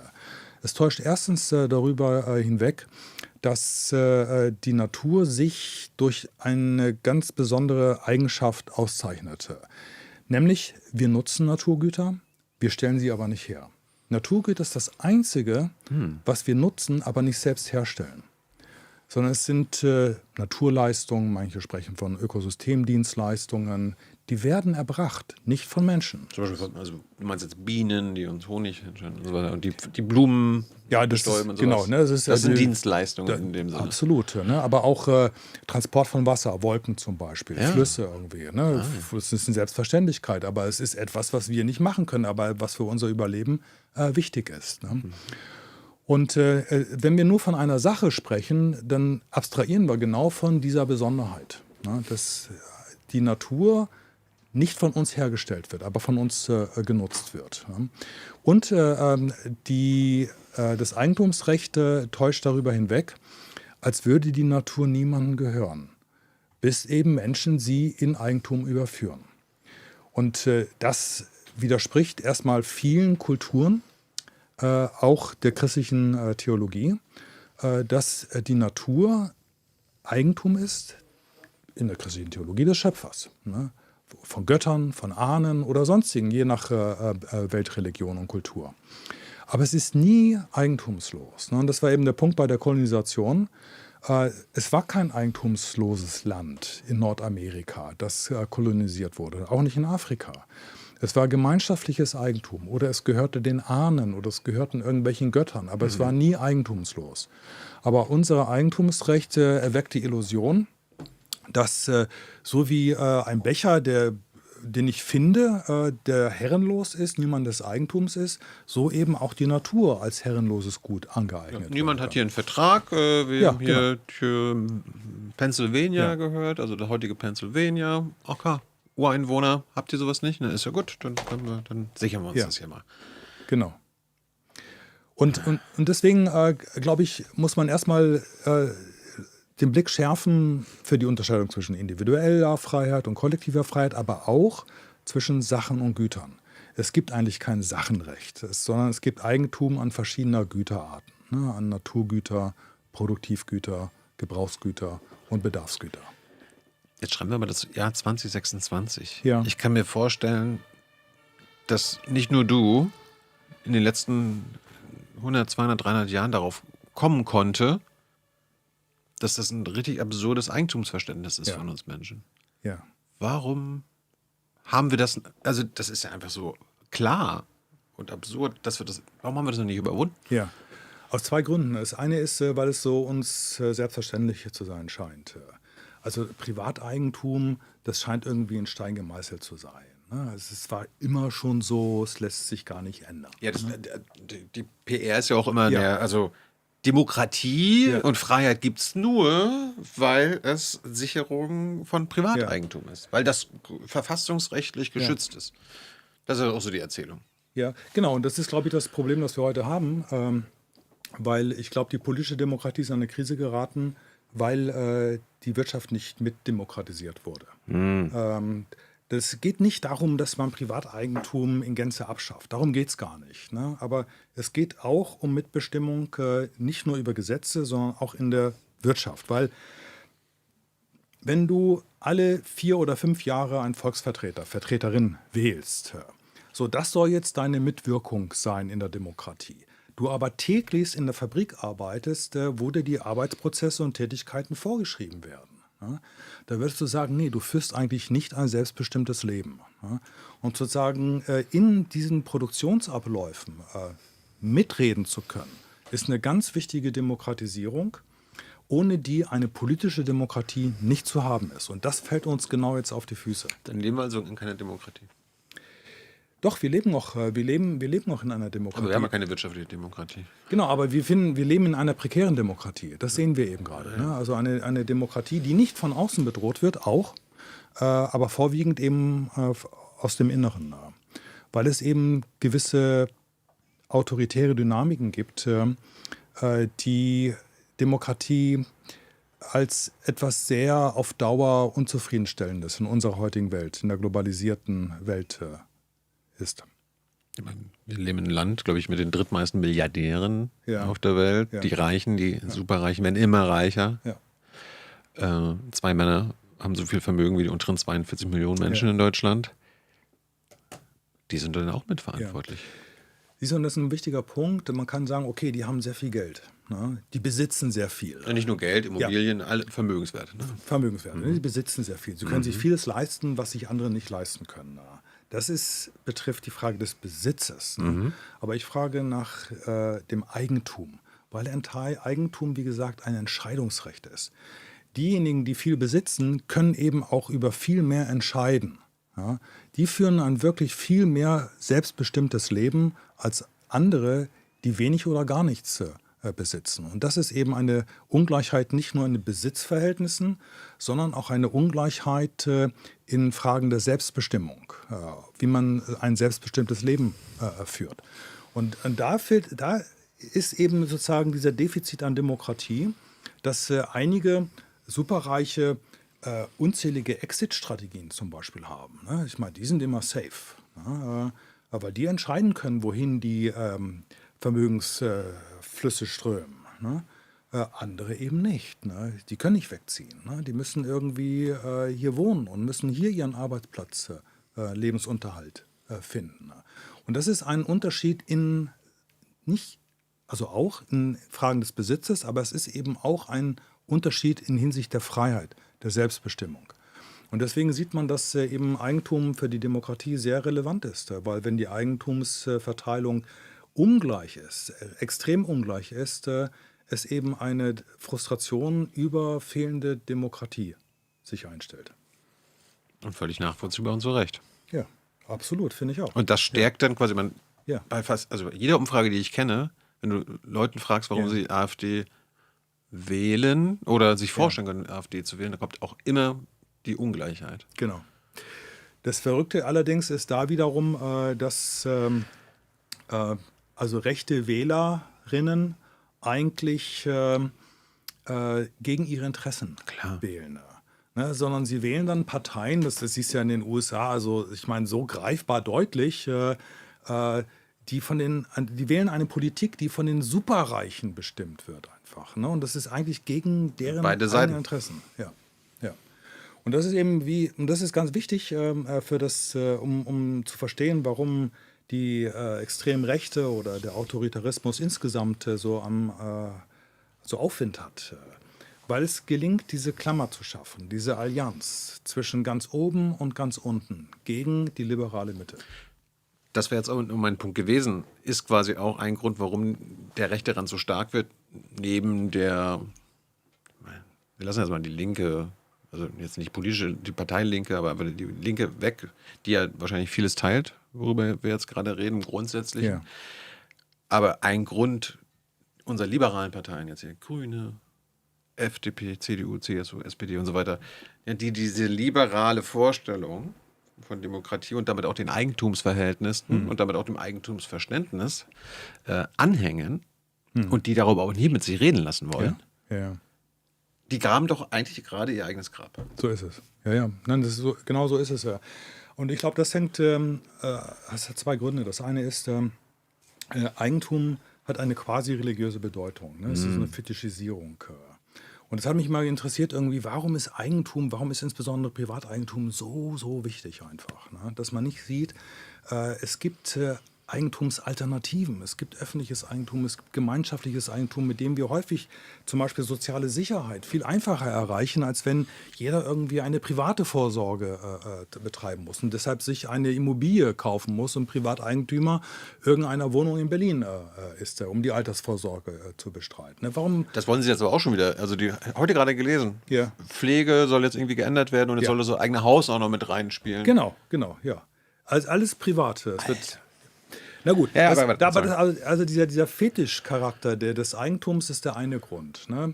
Der andere Grund ist, es gibt so eine Beharrungskraft gegen Wandel, gegen Veränderung, gegen auch Verbesserung oder sogar gegen Revolution einfach. Und ganz häufig deshalb, weil man nicht weiß, wie es besser geht, ne? Was die Alternative ist. Ja, aber das führt doch erst recht dann zur Revolution. Ja, oder? Also es führt dann eher zu einer Zerstörungswut. Ne? Also wir machen das kaputt, was uns kaputt macht einfach. Okay. Aber es führt eigentlich nicht konstruktiv zu einer Lösung, wie wir hier aus dieser Sackgasse herauskommen einfach. Und deswegen ist es ganz wichtig, dass man konkrete Alternativen anbietet. Keine abstrakten Ziele, die unerreichbar sind, das bringt nur eine neue Schockstarre irgendwie. Wie komme ich denn zu diesem Ziel? Das ist ja unerreichbar. Sondern dass man zeigt, was die nächsten Schritte sind in Richtung eines solchen Ziels. Und ganz wichtig bei Eigentum, möglichst keine Verlustängste triggern. Also wenn man sagt, wir wollen Eigentum ändern, dann haben die meisten Verlustängste. Darum fand ich halt Sabine Nuss' Argument wichtig, dass man quasi sprachlich auch wieder genauer ist. Genau. Persönliches Eigentum und Privateigentum. Ja.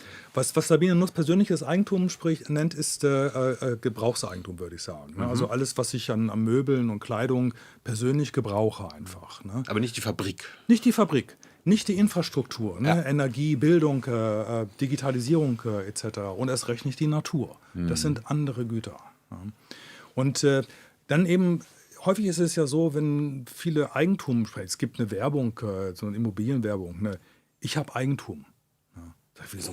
Ich habe auch Eigentum. Ne? Aber da ist der Begriff schon, es ist ja eine derartige sprachliche Schrumpfform von Eigentum, dass wenn man Eigentum sagt, viele nur noch denken irgendwie Privateigentum, möglichst an einer Immobilie.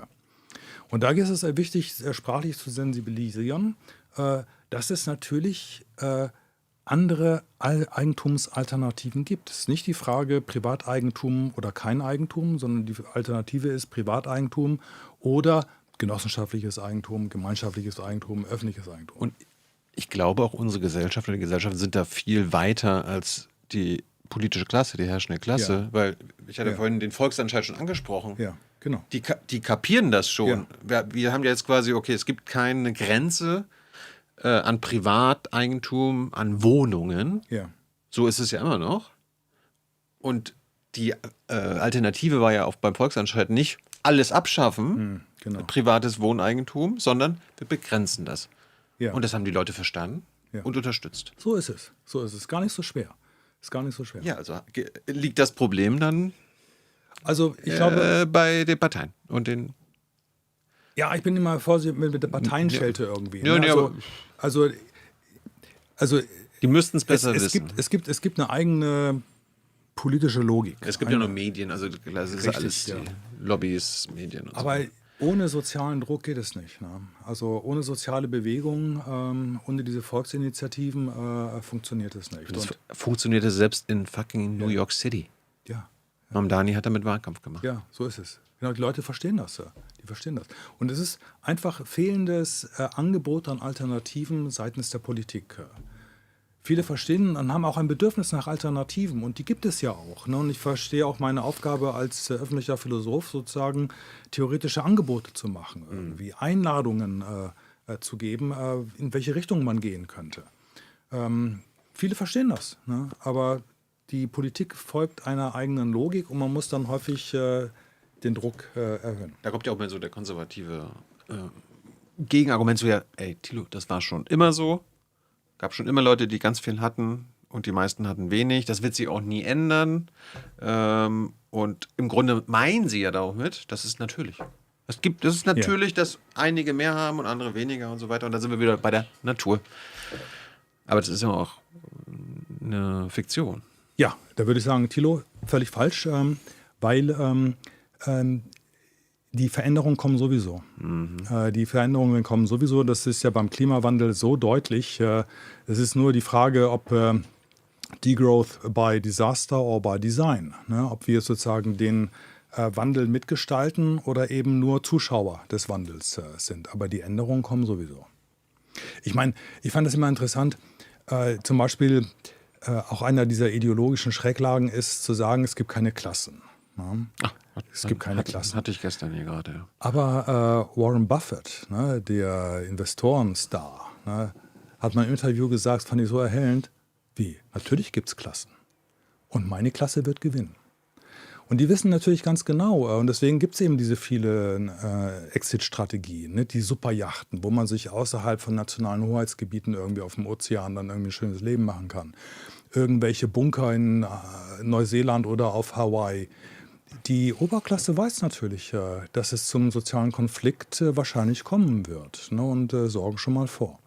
Und reden dann den Rest ein irgendwie, ach, das war schon immer so, wird sich nicht ändern. Ich empfehle das Interview vor ein paar Wochen mit Evan Osnos, ein amerikanischer Journalist, der genau über diese Klasse geredet hat. Okay, wir müssen jetzt nicht über Klassenkampf reden. Du erkennst den an, dass es Klassenkampf gibt. Gut. Was meinen wir denn zum Beispiel noch mit Eigentum, also Privateigentum? Nur Ressourcen, die man besitzen kann, Produktionsmittel, Daten oder auch Zeit und Raum? Da würde ich sagen, das ist jetzt kein Eigentumsrecht im engeren Sinne. Ne? Also wir sprechen manchmal so, oder das, was Zeit betrifft, zum Beispiel meine Zukunft, meine Erinnerung.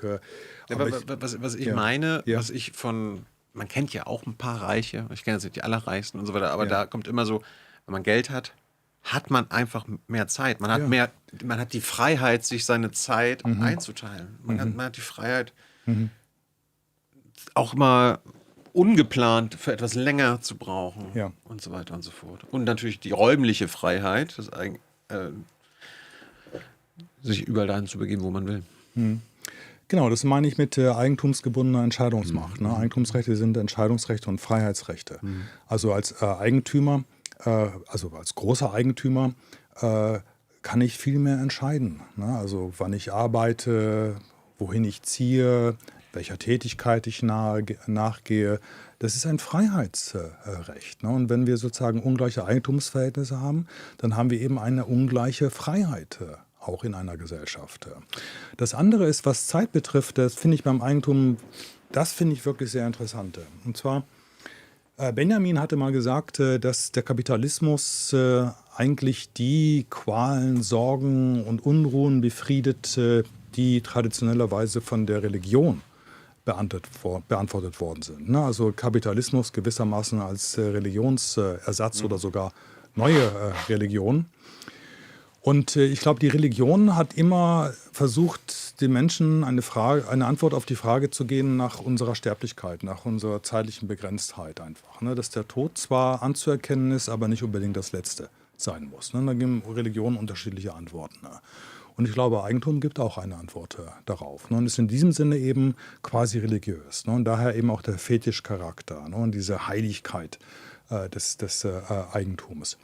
Weil Eigentum ist Besitz auf Dauer gestellt. Ne? Und diese Vorstellung, dass etwas auf Dauer ist, ist eine Vorstellung, die wir gegen unsere eigene Vergänglichkeit vermeintlich geltend machen können. Ne?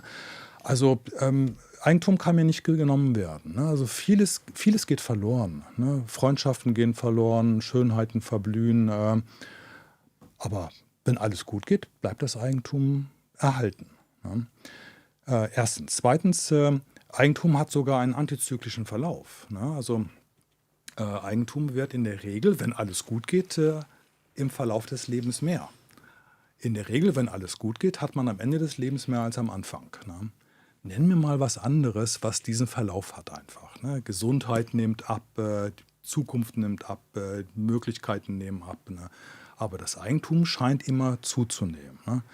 Und drittens, Eigentum ist das Einzige, mit dem wir über unseren eigenen Tod hinaus noch Einfluss üben können, durch die Testierbarkeit, also durch die Vererbbarkeit von Eigentum. Es gibt nichts anderes, was uns ermöglicht, über unseren eigenen Tod hinaus Einfluss zu nehmen. Es sei denn, man ist eben ein großer Künstler oder sowas. Ne? Man hinterlässt dann Spuren für die Menschheit durch das große Werk, das man geschaffen hat. Aber genau dieses Wirken über den Tod hinaus wird durch Eigentum demokratisiert in dem Sinne, weil es plötzlich alle können, ne? Indem sie Eigentum vererben können. Und das beruhigt, sozusagen Eigentum zu haben, beruhigt über die eigene Vergänglichkeit, weil es etwas Dauerhaftes ist, weil es etwas Antizyklisches hat, weil es was Bleibendes ist, vermeintlich. Ne? Ja, das Thema Zeit ins Spiel gebracht, weil mich erinnert das auch so Anfänge Kapitalismus, wo quasi das Kapital, die Fabriken besessen haben oder Produktionsmittel besessen haben, ja quasi eine Verfügungsgewalt über die Lohnarbeiter hatten. Ja. Und dann kam irgendwann, weil es war immer normalerweise so, ne, Sonne geht auf, man steht auf, geht zur Arbeit, Sonne geht unter, dann hat man quasi so sich immer am Himmel orientiert, aber ist natürlich für das Kapital doof gewesen, weil im Winter wurde dann automatisch weniger Arbeit und weniger produziert, weil die Sonne halt früher untergegangen ist und weniger Zeit und so weiter war. Und irgendwann kam die Zeitmessung. Ja. Und es wurde nicht nur quasi auf den Kirchenturm die Zeit angezeigt und es wird die Glocken gegangen, um den Leuten zu sagen, okay, jetzt kommt mal rein, wir gehen beten, sondern irgendwann wurden in Holland dann auch an den Börsen die Uhren rangemacht und irgendwann war das dann so, dass dann auch in den Fabriken die Zeitmessung dran war. Ja. Und das war jetzt erstmal dann nicht schlimm, aber dann irgendwann haben die Leute, also die Arbeiter gemerkt, die Zeit wird hier manipuliert, wird ja irgendwie immer später, weil wenn sie dann rausgegangen sind, okay, da war ja schon dunkel und so weiter, irgendwann haben sie gemerkt, okay, die Fabrikbesitzer manipulieren die Zeit und die Zeit, die uns hier in der Fabrik angezeigt wird, hat nichts mit dem Kirchenturm mehr zu tun. Und dann hat das dann dazu geführt, dass die Arbeiter sich Taschenuhren besorgt haben und selber ihre Zeit gemessen haben. Genau. Und dann haben sie irgendwann festgestellt, okay, wir werden hier beschissen. Das hat dann Ärger verursacht. Und ich werde nie vergessen, das Beispiel in England war dann so, dass das Parlament damit beauftragt wurde, das zu lösen, diesen Konflikt. Und dann wurde natürlich im Sinne des Kapitals entschieden und den Arbeitern verboten, Taschenuhren zu führen, damit sie weiter als Verfügungsmasse behandelt werden konnten. Darum ist die Zeit, auch im Kapitalismus, die Zeitmessung so wichtig. Ja, ganz wichtig. Also wer über Eigentum verfügt, herrscht auch über die Zeit einfach. Und das sieht man ganz deutlich eben an den Taylorismus. Also Taylor hat die Werksuhr eingeführt und die Arbeitszeit getaktet. Und das war eben eine Herrschaft über die Tätigkeit, ne? Und dann auch eben über das Aufstehen, mehrere Schichten einfach, wann man aufstehen muss irgendwie, ne? Das bestimmte Eigentümer über die Produktionsmittel. Übrigens hat dann eben auch wiederum die Kolonisation befeuert, ne? Weil dann hat man durch die, also nicht nur Elektrifizierung, sondern eben auch durch die Arbeitszeiten nachts gearbeitet. Ja. Ne? Nachts wurde man müde. Was macht man gegen Müdigkeit? Man trinkt Kaffee. Ne? Also wo kommt der ganze Kaffee her? Ne? Also wächst nicht in Europa. Ne? Deswegen brauchte man Kolonien, um Kaffee anzubauen. Deswegen haben Sie Kaffee angebaut? Ja, deswegen. Kaffee war bis ins 16. Jahrhundert ein extrem kostbares Gut nur für die Privilegierten, für die Fürstenhöfe. Und mit der aufkommenden, dann durch die portugiesische Kolonisation Afrikas und dann Brasiliens, wurde dann die Kaffeeproduktion leicht gesteigert. Aber erst durch den großen Bedarf der Industrialisierung an Kaffee, um die Produktivität auch bei Nacht aufrechtzuerhalten, wurden die großen Kaffeeplantagen gebaut. Welche Form von Eigentum würde denn Freiheit fördern? Was ist denn die Idealvorstellung? Die Idealvorstellung wäre, dass man über Privateigentum verfügt in Bezug auf Gebrauchsgüter, die ich im alltäglichen Gebrauch nutze und die man individuell organisieren kann. Du hast dein Hemd, ich habe mein Hemd. Ganz einfach. Mein Fahrrad. Dein Fahrrad. Mein Telefon. Ebenso. Ne? Mein Buch, mein Computer. Das kann und muss bleiben. Das ist richtig so. Und das fördert Freiheit. Genau, und das ist auch wichtig zu betonen, nicht, dass man irgendwie Verluste denkt, oh, die wollen ja meinen Küchentisch nehmen. Oder so. Ja, das wird die andere Seite machen. Genau, ganz genau. Das ist die Propaganda. Ja. Und ich glaube, ganz wichtig ist eben, dass in Bezug auf Infrastrukturen, dazu gehört Wohnraum, Bildungsinstitutionen, aber auch Digitalisierung, ganz wichtig, über diese Infrastrukturen muss es ein gemeinschaftliches Eigentum geben, ne, oder öffentliches Eigentum. Auf jeden Fall, dass wir kollektiv bestimmen, ne, das heißt demokratisch bestimmen, ganz wichtig. Ja. Und in Bezug auf Naturgüter, das ist ein interessanter Fall, weil da gibt es eben viele Beispiele zu sagen, okay, Privateigentum an Natur führt zur Ausbeutung und Zerstörung der Natur. Aber wenn wir uns die Beispiele anschauen von öffentlichem Eigentum an Natur oder auch gemeinschaftlichem Eigentum an Natur, führt das eben auch in vielen Fällen zur Zerstörung und Ausbeutung der Natur. Was ist die Alternative? Eigentum abschaffen? Nein. Ich glaube, wichtig ist, dass aus der Eigentumslogik der Natur eigene Eigentumsrechte verliehen werden sollten. Also ein Wald besitzt sich selbst? Ein Wald besitzt auch die Bäume, aus denen er besteht. Ein Fluss ist Eigentümerin des Wassers, Miteigentümerin des Wassers, der Fische, der Pflanzen, des Sandes und so weiter. Das ist keine Illusion. Es gibt ein Beispiel. Ne? Es gibt diesen neuseeländischen Fluss, Wanganui River, wo das genau der Fall ist und das läuft wunderbar. Es läuft sehr gut. Ne? Da war nämlich der Rechtsstreit gewesen zwischen den Maoris und der neuseeländischen Regierung, sprich der britischen Krone, weil es um Gerichte ging, dass die Maori sagten, dieser Fluss hier, der Wanganui River, kann nicht Eigentum von Menschen sein, weil in dem Fluss unsere Ahnen leben. Ne? Und das ist eine Metapher dafür, dass eigentlich der Fluss den Ahnen gehört. Und die Krone sagte, ja, schön und gut, das mögt ihr so in eurer Kultur und Religion sehen, aber wir können uns keinen modernen Staat vorstellen, wo etwas wie ein Fluss außerhalb der Eigentumsordnung steht. War ein langer Rechtsstreit gewesen, bis man einfach einen Kompromiss gefunden hat. Okay, dann sagt man doch, wenn der Fluss nicht Eigentum von Menschen sein kann und wenn der Fluss nicht außerhalb einer Eigentumsordnung stehen soll, dann soll eben der Fluss auch Eigentumsrechte bekommen. Die gleichen Eigentumsrechte, die die Anwohnerinnen des Flusses auch haben. Und das wurde umgesetzt. Aber wer macht die für den Fluss dann geltend? Es gibt eine Behörde. Der Fluss kann sich ja keinen Anwalt nehmen oder so weiter. Ja, gut, aber ich meine, das machen wir mit Kleinkindern auch. Das machen wir mit selbst Tierschutzrechten. Ne? Also meine Katze kann auch nicht vor Gericht gehen irgendwie. Ne?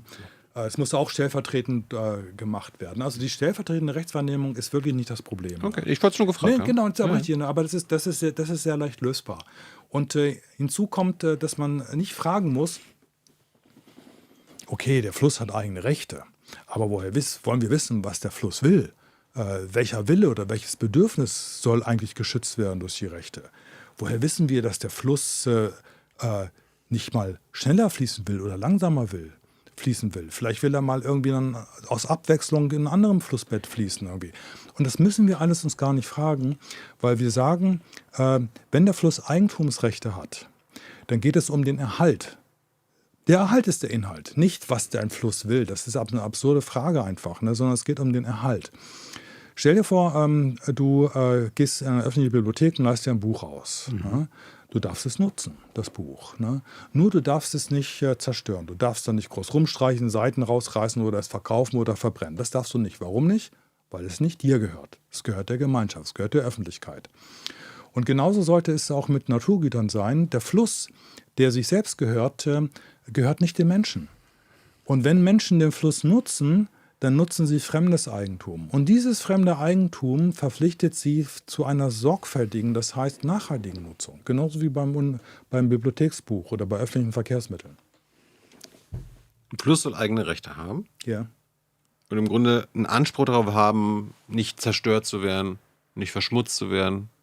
Einen Anspruch auf Unverletzlichkeit. Ja.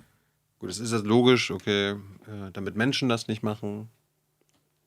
Was ist denn, wenn andere Teile der Natur diese Rechte verletzen? Also angenommen, Ja. da kommt der Berg, der sich selbst gehört, und lässt man durch irgendwelche Gründe was runterfallen auf den Fluss. Der Fluss geht damit den Bach runter, aber der Fluss wird dann kaputt gemacht. Was denn? Da würde ich sagen, dann hat Natur verletzt. Ja. Das ist genauso ein Anthropomorphismus, also dass wir der Natur so menschliche Eigenschaften unterstellen, will. Der Berg will irgendwie rutschen und dann den Fluss zerstören. Rechte und Verantwortlichkeiten, Pflichten haben wir nur bei willensfähigen Wesen. Ein Fluss, ein Berg haben keinen Willen, haben auch keine Freiheit. Aber wenn sie eigene Eigentumsrechte haben, dann haben sie eben ein Recht auf den Erhalt ihres Ökosystems. Das übrigens auch wiederum Pflichten beinhaltet, weil die Stellvertreterinnen eines Flusses müssen auch die Eigentumsrechte anderer achten. Das heißt, wenn Nutzerinnen, Anwohnerinnen den Fluss nutzen wollen, müssen diese Stellvertreterinnen auch diese Eigentumsrechte achten. Die sind verpflichtet dazu. Also nicht nur Rechte, sondern auch Pflichten können stellvertretend wahrgenommen werden. Ist auch rechtstechnisch kein großes Problem. Guck mal, wir haben, ist ja nicht so, dass nur natürliche Personen, du und ich und alle anderen irgendwie Trägerinnen von Rechten sind. Unternehmen haben eigene Rechte. Ja. Schiffe haben eigene Rechte. Institutionen, Universitäten sind Rechtsträgerinnen. Völkerrechtlich sind ganze Staaten Rechtsträgerinnen. Ne? Ich meine, wenn ein Unternehmen und ein Schiff eigene Rechte haben kann, wieso kann dann nicht ein Fluss oder ein Wald auch eigene Rechte haben? Also rein rechtstechnisch ist das kein Problem. Gibt es das noch in anderen Ländern? Oder jetzt zum Beispiel Neuseeland. Ja. Du hast den Fluss genannt. Wanganui River. Oh, ja. Gibt es da noch andere Flüsse schon? Oder ist das jetzt nur das eine Nein. Beispiel? Oder macht das jetzt Schule? Das wäre jetzt ein gutes Argument für dich. Ja. Also das sind die Rechte der Natur. Nicht alle Rechte der Natur sind Eigentumsrechte der Natur. Das ist in Neuseeland der Fall, weil der Fluss eben die gleichen Rechte, einschließlich Eigentumsrechte, hat wie die Anwohnerinnen. Es gibt weltweit mittlerweile 200 Fälle, sogar über 200 Fälle, geltender Rechte der Natur. Das sind also wirklich Rechte, die die Natur hat. Es ist Rechtsprechung, das sind also nicht irgendwelche Initiativen, die irgendwann mal in der Zukunft dazu führen sollen, dass die Natur oder bestimmte Ökosysteme eigene Rechte haben sollen, sondern sie haben sie bereits. Ne? Es sind 200 Fälle, ich möchte nur ein paar nennen. Also 2006 war der erste Fall in Tamaqua Borough in den USA. Ne? Das ist wichtig, weil es nicht im globalen Süden, sondern in den USA damals Rechtsstaat irgendwie möglich war, einem Ökosystem, einer Landschaft eigene Rechte zu verleihen. 2008 folgte Ecuador indem in der Verfassung von Ecuador der Natur eigene Rechte garantiert worden sind. Ne? Und das führte eben schon zu dem Fall, den ich vorhin gesagt hatte, dass ein Bergbauunternehmen entschädigungslos zum Einstellen der Bergbautätigkeit gezwungen werden kann. Schön. Weil die Rechte der Natur eines Renebelwaldes in diesem Fall verletzt worden sind. Dann ein weiterer wichtiger Fall ist... ich hoffe, du kommst mal in Europa noch an. Wollte ich gerade sagen. Ah, sehr gut. 2022.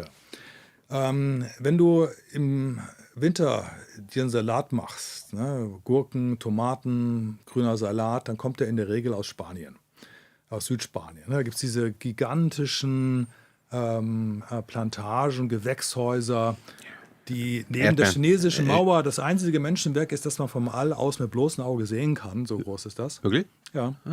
Und in der Nähe von Murcias, bei diesen Gewächshäusern, gibt es eine Salzwasserlagune, Mar Menor. Das ist die größte Salzwasserlagune Spaniens. Ich glaube sogar des Mittelmeers. Wunderschön. Und die Lagune ist schon zweimal gekippt, also wirklich tot gewesen, weil die Düngemittel der Gewächshäuser durchsickerten und dann abflossen in diese Lagune und sich dort sammelten. Und diese Düngemittel haben dazu geführt, dass Algenbewuchs befördert wurde. Und das führte wiederum dazu, dass jegliches Getier, Krebse, Fische gestorben sind. Und die Anwohnerinnen hatten immer protestiert, haben sich auf das spanische Umweltrecht, Naturschutzrecht, Artenschutzrecht berufen, ohne Wirkung. Und dann haben die gesagt, wir wollen einen wirksamen Schutz dieser Lagune, indem wir der Lagune eigene Rechte verleihen. Das war eine Bürgerinitiative, die hat sich durchgesetzt. Das spanische Parlament hat beschlossen, dass diese Lagune eigene Rechte hat. Und seitdem ist die Lagune besser geschützt.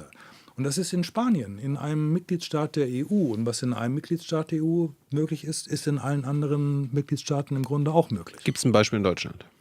Es gibt in Deutschland mehrere Initiativen, die für die Rechte der Natur kämpfen. Aber der Druck ist noch nicht groß genug. Und der Druck ist noch nicht groß genug. Und ganz wichtig, die Idee der Rechte der Natur ist in der Öffentlichkeit viel zu wenig bekannt. Wäre das kompatibel mit dem bisherigen Grundgesetz oder müssten wir einen neuen Artikel, Grundrechte oder so hinzufügen? Ja, teils, teils. Es gibt diesen berühmten Satz, Eigentum verpflichtet. Artikel 14 Absatz 2, kürzester Satz unseres Grundgesetzes. Eigentum verpflichtet. Kommt aus der Weimarer Reichsverfassung, ich glaube Artikel 137 oder 35. Und der Artikel wurde bisher immer ausgelegt im Sinne der Sozialpflichtigkeit. Ne? Eigentum verpflichtet zum Gemeinwohl. Es gibt keinen Grund, warum wir nicht den Satz auch so auslegen können, Eigentum verpflichtet zu Gemeinwohl und zur ökologischen Nachhaltigkeit. Wir müssen das Grundgesetz gar nicht ändern, um zu sagen, dass Eigentum nicht nur ein Recht ist, sondern auch Verpflichtungen beinhaltet. Und zwar zur ökologischen Nachhaltigkeit. Man könnte ja hier Artikel 14 Absatz 2 so ändern, Eigentum verpflichtet, sein Gebrauch so zugleich dem Wohle der Allgemeinheit sowie der Natur zum Beispiel dienen. Ja. Also man muss jetzt kein neues Grundgesetz schreiben, um den Rechten der Natur Verfassungsrang zu geben. Das Lustige ist ja, es wird ja ständig enteignet in Deutschland. Ja. Aber quasi um Natur zu zerstören. So ist es. Um dem kleinen Mann, in Anführungsstrichen, was wegzunehmen, damit eine Autobahn gebaut werden kann. So ist es. Damit Gasleitungen gebaut werden können. Ja. Aber andersrum, wenn das Kapital enteignet werden soll, dann ist hier Panik. Genau, ne, also Enteignung irgendwie, oh, das ist toxisch irgendwie, ne? Das ist ein Giftwort. Ja, aber es gibt im Schnitt ungefähr 200 Enteignungen, laufende Verfahren der Enteignung, ne, wo es eben um Enteignung zum Zweck von Autobahnen, Kraftwerken oder sonstigen geschieht. Ne? Ich möchte ja ein Beispiel nennen, und zwar, wenn es in Deutschland so wäre, wie zum Beispiel in Neuseeland am Wanganui River, dass die Natur eigene Eigentumsrechte hat, ne? Ein Wald zum Beispiel. Denk mal an den Hambacher Forst, ne? An den Hambi. Nur zur Erinnerung, es war der Hambacher Forst, war ja nur ein Rest eines riesigen Waldgebiets in der Nähe von Köln. Das war riesig groß. Und das war ein ganz klitzekleiner Rest gewesen. Und der sollte jetzt noch gefällt werden, weil das Energieunternehmen RWE an die darunterliegende Braunkohle kommen wollte. Ne? Alles abrasieren. Ne? Und Klimaaktivisten hatten das antizipiert und hatten den Wald besetzt. Daraufhin hat RWE bewirkt, dass der Wald geräumt wird. Die Klimaaktivisten also geräumt werden. Gehört uns. Genau, und das ist wichtig. RWE hat sich auf sein Eigentumsrecht berufen. Das gehört uns. Wir bestimmen, wer auf unserem Eigentum ist und wer nicht. Und sie haben sich auf das Eigentumsrecht berufen, indem sie sagten, das ist unser Wald, der gehört uns und mit dem können wir als Eigentümer machen, was wir wollen. Wir können ihn abholzen, als dürfen wir als Eigentümer. Und dadurch entsteht der Eindruck, dass die Klimaaktivisten Eigentumsrechte verletzen würden und das Energieunternehmen Eigentumsrechte schützen will.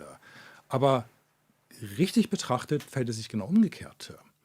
Die Klimaaktivisten haben stellvertretend die Eigentumsrechte der Natur schützen wollen. Und das Energieunternehmen hat Eigentumsrechte verletzt. Also es ist so einfach, dass man eine ganz gegenteilige Perspektive plötzlich gewinnt. Und wie gesagt, der Whanganui River ist eine Rechtspraxis, das ist keine bloße Idee, wäre im Grunde ja auch möglich. Hambi auch ein gutes Beispiel für Polizei, ne? Wo quasi gesagt wird, ja, es muss ja öffentliche Sicherheit herrschen und darum muss jetzt die Polizei kommen, damit ja alles sicher ist und so weiter und so fort. Aber eigentlich wird die Staatsgewalt ja im Sinne der Eigentümer eingesetzt, um das Eigentumsrecht durchzusetzen. Richtig. Und genauso könnte der Staat eingesetzt werden, um die Eigentumsrechte der Natur zu schützen. Ganz genau. Falls ihr Fragen habt, beziehungsweise Anmerkungen und sagt, was hier die beiden Thilos erzählen von der Rechte der Natur, ist Quatsch, gibt Hans eure besten Gegenargumente an die Hand, damit du ein bisschen gefordert wirst. Mir kann ja hier nicht alles einfallen. Sehr gerne, sehr gerne. Hast du das mal den Bündnis 90 den Grünen gepitcht?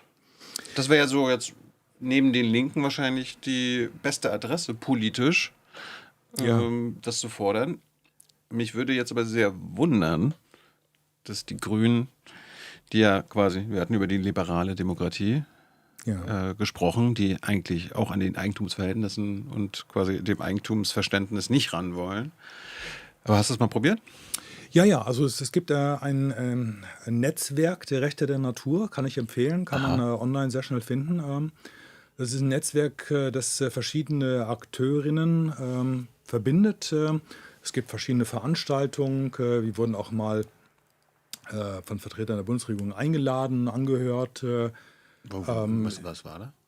Also wir sollten mal vorstellen, was das ist, die Rechte der Natur. Übrigens hatte auch das Bundesverfassungsgericht mit dem obersten Gerichtshof von Kolumbien einen Austausch gehabt, weil in Kolumbien gibt es auch Rechte der Natur. Und das wurde nicht vom Parlament beschlossen, nicht von der Regierung beschlossen, sondern von einem Gericht beschlossen. Und also es gibt Interesse daran. Und manchmal fehlt einem das Argument, ich finde aber, es gibt gute Argumente dafür. Manchmal ist es die fehlende Vorstellung der Umsetzung. Eigentlich sind die Rechte der Natur eine gute Rechtspraxis, um wirksam die Klimakrise und andere ökologische Krisen einzudämmen. In der Systemlogik. In der Systemlogik, ne? Ganz wichtig. Ja. In der Systemlogik, ohne dass wir unsere Gesellschaftsverhältnisse völlig umkrempeln müssen einfach. Ne? Wir müssen gewissermaßen an den Eigentumsrechten, die wir haben, nur ansetzen, anknüpfen und sie weiterentwickeln.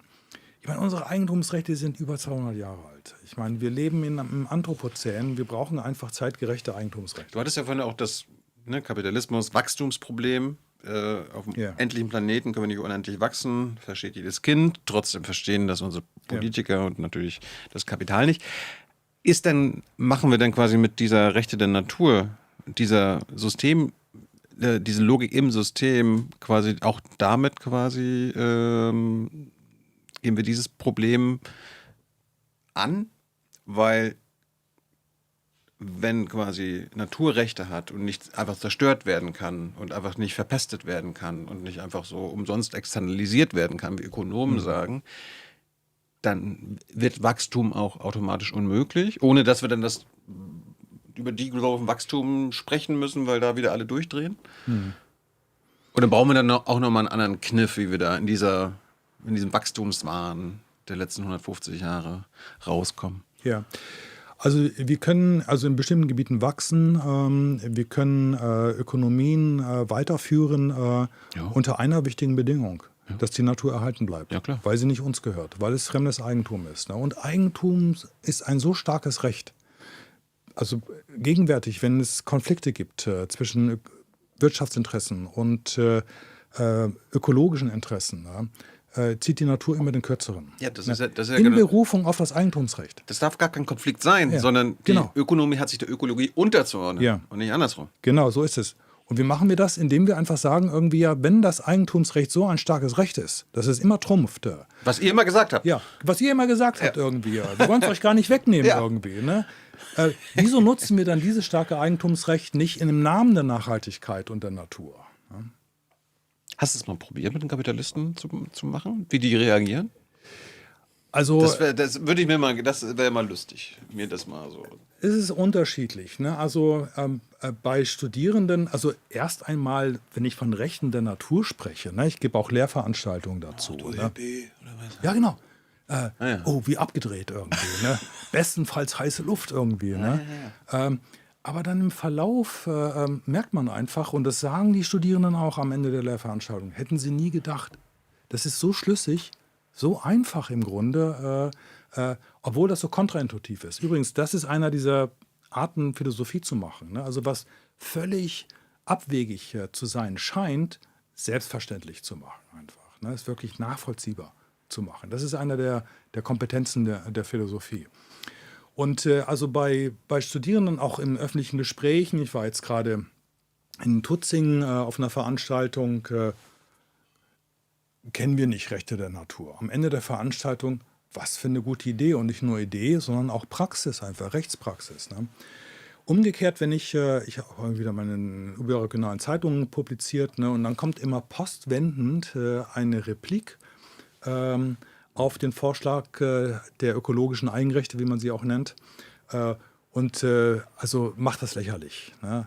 Soll das dann etwa heißen, dass die Kakerlaken in meiner Küche jetzt auch Rechte haben? Ich meine, das ist absurd. Ne? Also, aber weil Regierungen und vor allem die Unternehmen wissen, dass das ein scharfes Schwert ist, siehe den Fall in Ecuador, ne? Weil die wissen, dass das ein scharfes Schwert ist, produzieren die viel Gegenwind. Ne? Und eine Art Gegenwind zu erzeugen, ist einfach diese Idee lächerlich zu machen.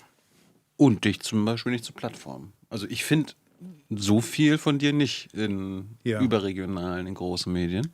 Ja.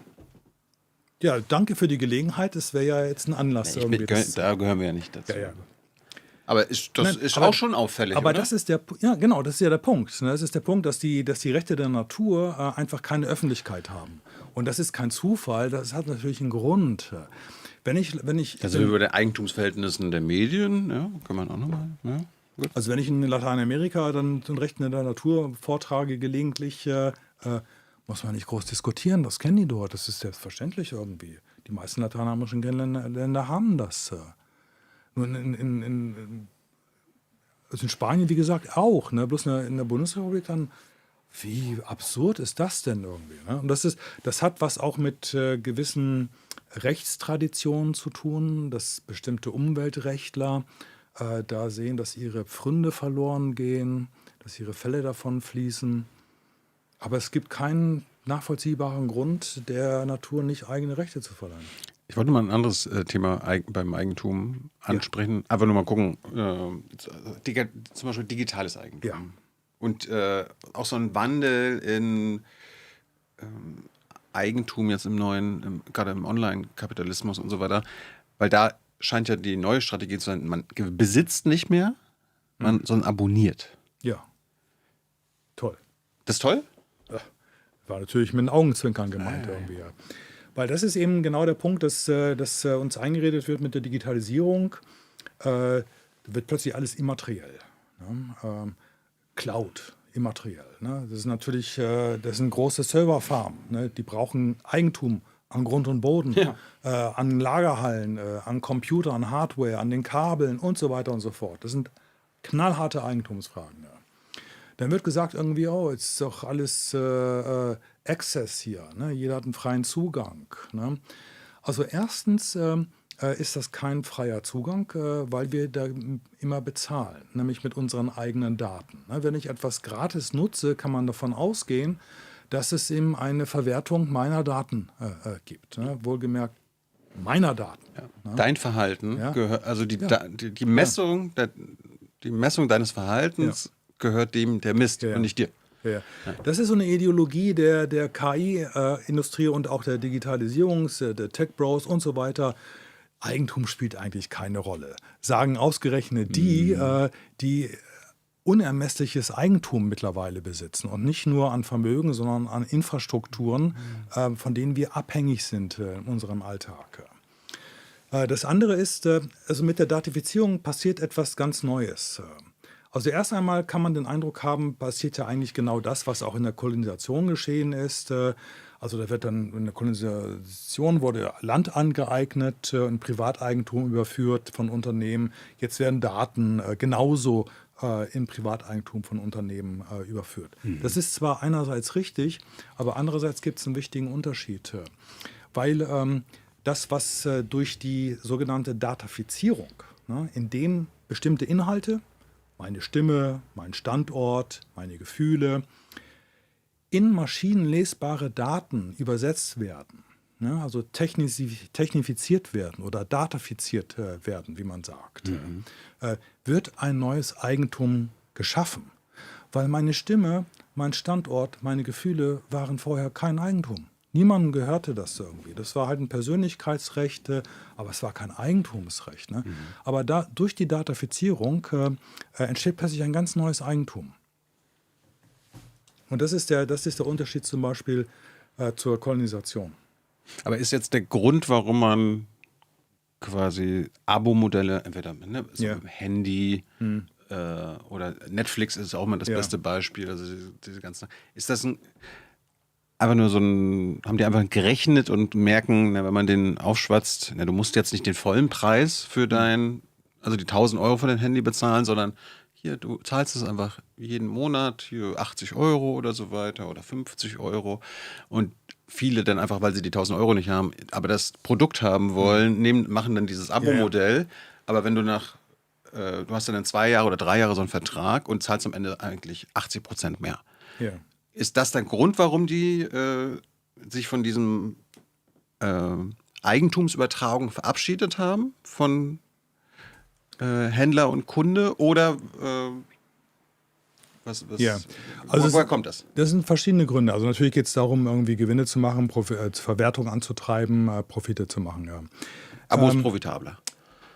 Also das sind drei verschiedene Punkte. Okay. Der eine Punkt ist sozusagen, die Einstiegsschwelle möglichst niedrig zu halten. Ne? Also wenn ich ein Handy habe, da irgendwie steht 1.000 Euro drauf, irgendwie schreckt das ab. Ne? Deswegen sagt man, hey, 80 Euro. Ne? Kannst du monatlich abzahlen. Ne? Also ist die Einstiegsschwelle schon niedriger. Das zweite ist, es ist ja im Grunde, und das ist überraschend eigentlich, ne? Es wird mir suggeriert, ich kaufe ein Handy und mit allen Leistungen. Ne? Eigentum, dann ist es eigentlich mal ein Eigentum, eigentlich. Ne? Aber Eigentum schließt immer auch ein Verwertungsrecht an, ein Übertragungsrecht. Eigentlich müsste ich alles, was ich auf meinem App Store habe, auch übertragen können. Ja. Ne? Kann ich aber gar nicht. Kann ich gar nicht. Selbst wenn ich mein iPhone irgendwie jetzt aufgeben würde, würde ich alles, was auf meinem iPhone ist, verlieren.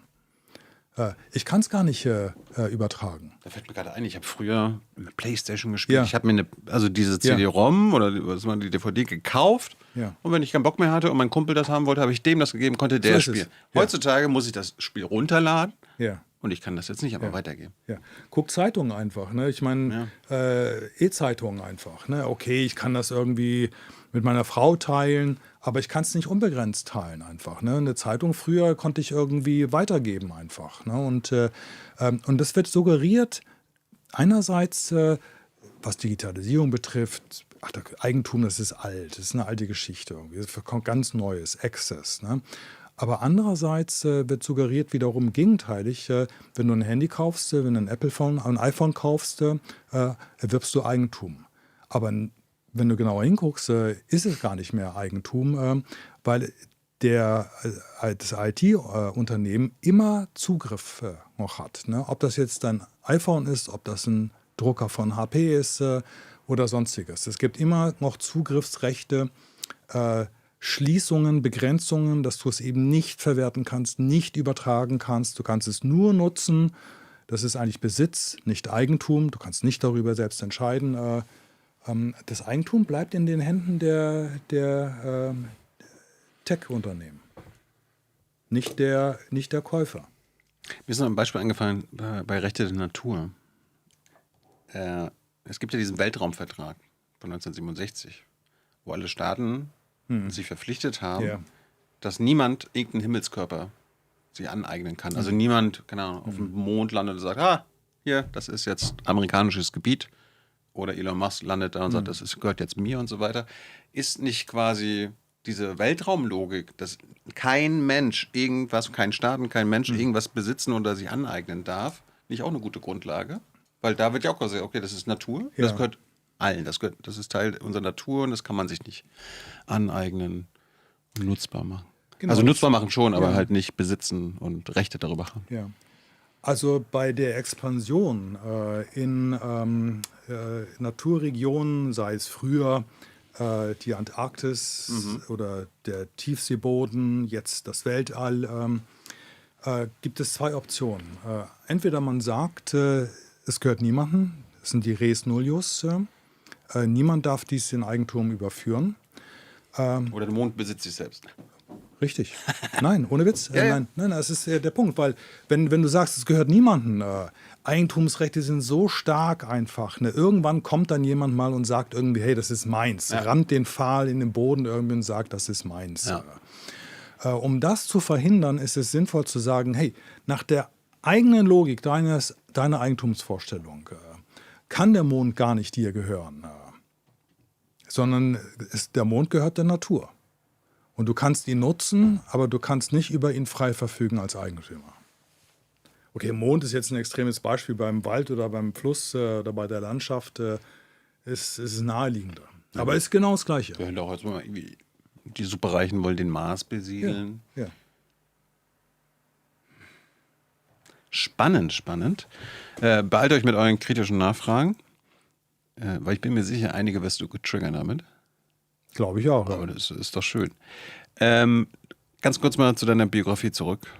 Ich meine, du bist irgendwann, hast du schon erzählt, ins Exil gegangen. Du hast Exil war in Deutschland? Ja.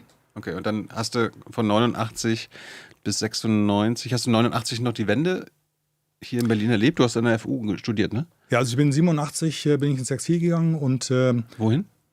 Also ich war erst monatelang durch Afrika unterwegs. Ach so, okay. Ich hatte kein Geld jetzt für einen Flug und musste dann erstmal und wollte auch sehr toll irgendwie. Ach, deine Eltern haben dich da auch nicht dann? Meine Eltern haben es nicht so dicke einfach. Ne? Okay. Und genau, ich wollte dann auch Kilimanjaro, Sansibar und das war so aus der Schule irgendwie war das einfach toll. Vor allem, weil diese Apartheidstaaten waren so abgeschlossen. Ne? Und ich wollte irgendwie auch mal das freie Afrika kennenlernen. Ne? War ich monatelang mit Freunden unterwegs. Und dann war ich eigentlich auf dem Weg nach London, weil ich da ein Stipendium in Aussicht bekommen hatte und hatte dann aber meine spätere Frau in Bremen kennengelernt und bin in Deutschland geblieben. Bremen? Ja. Hast du Hans noch erlebt, als er...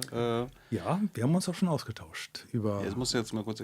Da war die Kamera ja noch nicht an. Es gibt immer Vorgespräche. Hans sagt mal kurz hier, wie es hier läuft. Ja. Du hast Hans bei Radio Bremen im Fernsehen gesehen. Ja, nein, also Bremen war meine erste Anlaufstation, weil dort gab es an der Universität Bremen, ganz wichtig, das sogenannte Namibia-Projekt. Das Namibia-Projekt war ein Projekt, das vom Bremer Senat finanziell unterstützt wurde und war dafür zuständig, Schulbücher für die Flüchtlingslager in Angola, in Simbabwe, Sambia, Kongo zu erstellen. Weil es gab ja keine Bücher über die namibische Geschichte, außer eben die Apartheids-Schulbücher. Und dann ein ganz enger Freund von mir aus Namibia, Terry, der wohnte in Bremen, hat mich angerufen, komm mal vorbei in Bremen. Und ich wollte ja eigentlich nach London weiter. Und dann habe ich da auch Mitglieder der Exilregierung kennengelernt und habe dann auch eine Zeit lang in dem Namibia-Projekt gearbeitet. Bin deshalb dann auch in Deutschland geblieben. Und du hast jetzt Hans getroffen oder im Fernsehen gesehen? Oder? Nee, das nicht. Aber wir haben uns eben gerade ausgetauscht so über wie toll eigentlich Bremen ist. Kennst du eigentlich Jürgen Zimmerer? Das ist ein Hamburger Professor, der war ja auch schon zu Gast. Wir stimmt, haben über Völkermord, Hereronama, genau, das aber ist auch. der, ja. Das ist ja. Wie bitte? Das ist der? Den kenne ich auch. Den kennst du auch? Den kenne ich auch. Okay. Toll. Nee, das Namibia-Projekt wurde geleitet von dem Juristen Manfred Hinz. Und der war dann, toller Typ einfach, sehr engagiert, immer auf der richtigen Seite. Und der war dann auch lange Zeit nach der Unabhängigkeit von Namibia an der Universität in Namibia, hat dort die juristische Fakultät aufgebaut. Ja. Weil du gerade sagst, immer auf der richtigen Seite. Jetzt auch mal eine schöne philosophische Frage, weil ich kann mir nicht vorstellen, dass die meisten Menschen verorten sich ja selbst auf der richtigen Seite. Ja. Wie kann man wissen, ob man auf der historisch richtigen Seite steht, Herr Philosoph? Nee, also mit der Redewendung auf der richtigen Seite stehen, drücken wir zum einen aus, es gibt keinen neutralen Standpunkt. Ne? Du musst gucken irgendwie, auf welcher Seite du stehst. Letztendlich ist die Frage, wo stehst du, auf welcher Seite? Und dann kann man sich natürlich streiten, was ist denn dann die richtige Seite? Ne? Also erstmal ist die richtige Seite, würde ich sagen, nicht immer die eigene Seite. Ich stehe immer irgendwie auf meiner Seite. Ne? Sondern auf der Seite, die nicht so stark vertreten sind. Ne? Die Underdogs, die es schwerer haben, die keine Stimme haben. Das ist, glaube ich, das scheue Kapital. Ja, die sind ja auch in der Minderheit. Ja, ist ja so. Die Reichen und Superreichen sind in der ganz, ganz, ganz kleinen Minderheit. Quantitativ, aber nicht machtmäßig. Ach so. Und nicht öffentlichkeitswirksam. Ach so. Gibt es noch bessere Antworten? Wie man philosophisch... Seite ist. Ja. Also wenn man das jetzt bestimmten Themen zuordnen kann, glaube ich, ist die richtige Seite, was die Ökologiekrisen betrifft. Das ist nicht nur die Erderwärmung, das ist auch das Artensterben, Globalvermüllung und Ressourcenerschöpfung irgendwie. Ist die richtige Seite irgendwie, die für den Erhalt unseres Planeten sorgt. Und die nicht einfach in Berufung auf notwendigen Wachstum unseren Planeten zugrunde richtet. Wie klären denn Deutsche jetzt, wenn um Nahostkonflikt, Israel, Palästina oder so weiter, wie man da auf der richtigen Seite steht? Nein, also ich will nicht sagen, dass es manchmal sehr schwierig ist, zu sagen, die richtige Seite. Also was den Palästina-Israel-Konflikt betrifft, würde ich sagen, ist erstmal die richtige Seite, das Leid beider Seiten zu sehen. Auf Seiten der Zivilbevölkerung zu sein. Absolut. Der Leidenden, wie ich gesagt hatte irgendwie. Ne? Also diejenigen, die keine Stimme haben, die nicht vertreten werden. Ne? Die Macht, die Ohnmächtigen einfach. Ne? Das ist häufig die richtige Seite. Und gerade in dem Konflikt ist es nicht schwer zu sehen, dass beide Seiten leiden einfach. Ne? Dass man das eine gegen das andere nicht ausspielen kann.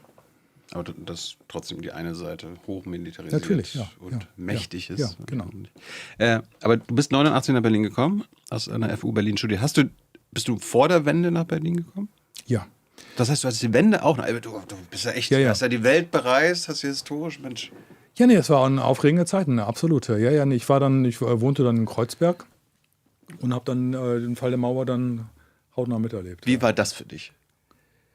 Das ist ja auch ein... Ja, es war so gerade so ein Flow. Ne? Also gerade Unabhängigkeitswahlen in Namibia, hier fällt die Mauer in Berlin. Und Thilo wird Geschichte geschrieben. Ja.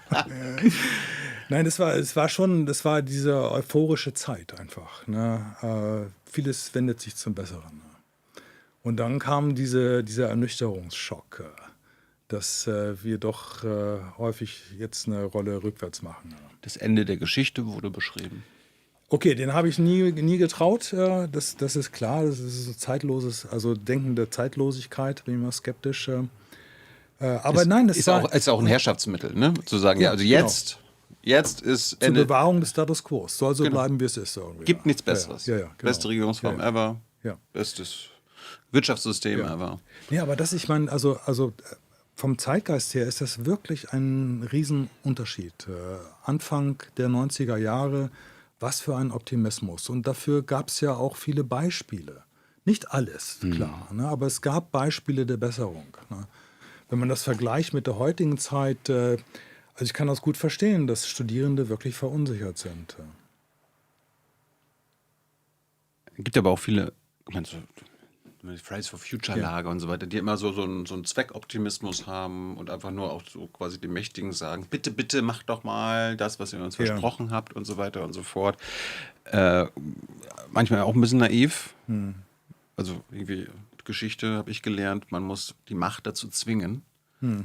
Das, was man haben will, Freiheiten, die man erkämpfen will, die muss man erzwingen. Die werden nie einem gegeben. Und das scheint mir so ein bisschen in unserer Gesellschaft abhanden gekommen zu sein.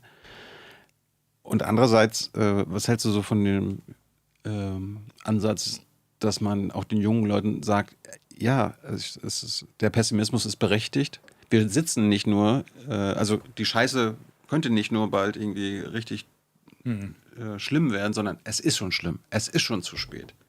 Und quasi, dass wir stehen nicht davor, oder wir sind nicht kurz davor, in die Katastrophe zu schlittern, sondern wir sind schon dabei.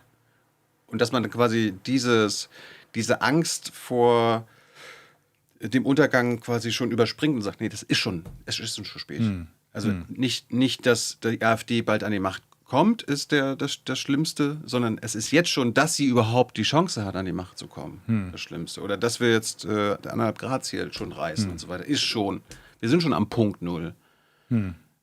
Weil jetzt, ich habe immer noch bei Teilen der Öffentlichkeit und auch bei uns hier im Publikum und so weiter, wir schaffen das und wir kommen da nochmal raus und immer so dieser, irgendwie, es muss doch irgendwie zum Guten gehen.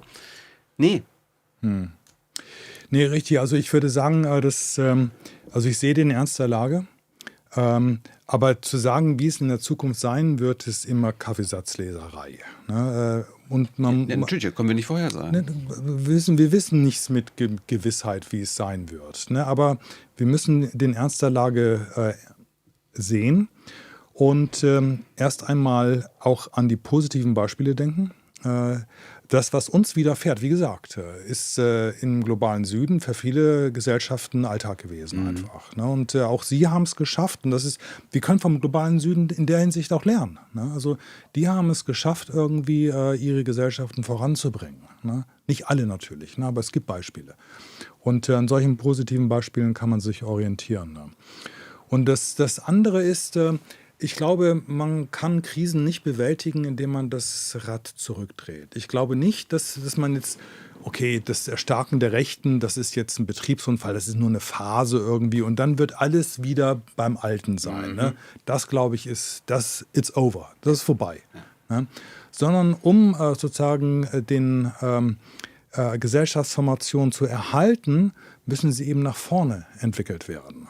Also sie müssen nach vorne entwickelt werden. Und das heißt konkret zum Beispiel wenn eine Demokratie in die Krise gerät, von innen heraus, dann geht es nicht darum, dass zum Beispiel das liberale Modell der Demokratie wiederzubeleben, zu revitalisieren, sondern durch zunehmende Demokratisierung. Ne? Durch zunehmende Demokratisierung. Das meinte ich gerade. Ja. Also wir leben immer noch so in einer Gesellschaft, wo wir quasi wir schaffen das noch in diesem System, in diesem liberalen und Eigentumsverhältnis. Das schaffen wir noch. Es gibt aber keine Anzeichen, aber das glaube ich nicht, weil wir uns nichts anderes vorstellen können oder weil uns irgendwas anderes beigebracht wird, haben wir irgendwie so einen Zweckoptimismus und gehen dann dafür auf die Straße und bitte. Ja. Anstatt anzuerkennen, that it's over. Dieses System kommt an ein Ende. Ja. Zerstört den Planeten, zerstört Gesellschaften. Und das anzuerkennen und zu sagen, okay, wir müssen neu anfangen. Ja. Und quasi den Tiefpunkt anzuerkennen. Weil jetzt, so stehen wir immer noch davor, so, es könnte doch schlimmer werden. Wir könnten bald noch in den Tiefpunkt, in den Abgrund stürzen. Nein, wir sind schon längst am Abgrund. Genau. Wir sind schon runtergefallen. Genau. Also erstmal würde ich sagen, liberale Werte haben auch etwas für sich. Ne? Also Toleranz, Pluralität irgendwie, das ist irgendwie auch etwas Erhaltenswertes. Bloß, natürlich, wir können sie nicht erhalten, indem wir die liberale Welt irgendwie wiederbeleben wollen. Sondern wir müssen genau diese liberale Welt weiterentwickeln. Und das heißt zum Beispiel Eigentumsrechte weiterentwickeln, Wirtschaft demokratisieren, genau. Eigentum genauer gesagt ökologisieren. Das müssen wir tun. Und ich glaube, es gibt immer zwei Bremsen. Das eine sind einfach Beharrungskräfte einfach, ne, die sozusagen dagegen arbeiten, gegen Wandel. Ja. Aber dann eben auch der Mangel an Alternativen. Dass wir nicht wissen, wie geht es denn? Das Ziel ist uns allen klar vor Augen. Ne? Planet retten, Ungleichheit abschaffen, Mitbestimmung befördern. Aber wie müssen wir die ersten Schritte machen in diese Richtung? Ne? Darauf wissen wir nicht häufig die Antwort. Aber die Antworten gibt es. Die gibt es. Und das ist auch die Aufgabe der Geisteswissenschaften, der Sozialwissenschaften, der Rechtswissenschaften und anderer irgendwie, solche Alternativen, die nicht nur Ideen sind, sondern auch Praktiken bekannter zu machen, dafür einzutreten, Argumente zu nennen.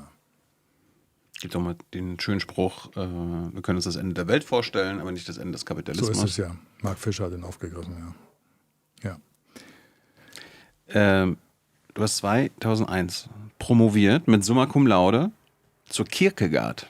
Ja. Jetzt war Kierkegaard hier in 829 Folgen noch nie Thema. Warum hast du zu Kierkegaard promoviert?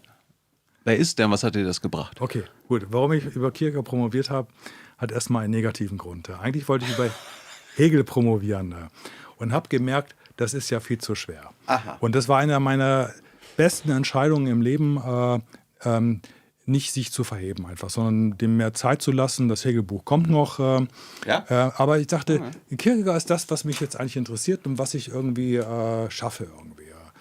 Kierkegaard ist deshalb interessant, also aus zwei Gründen. Erstens stellt er die Frage nach dem guten Leben einfach. Ne? Was macht eigentlich ein gutes Leben aus? Und er stellt diese Frage auf eine ganz besondere Weise, weil er nämlich nicht sagt, so wie es in der Tradition immer gesagt wurde, das gute Leben besteht darin, möglichst viele Ziele zu erreichen. Ne? Ein erfülltes Leben, weil Ziele erfüllt werden. Ne? Ich will den Beruf haben, ich will die Familie haben, ich will dieses Haus haben, diesen Wohlstand haben, etc.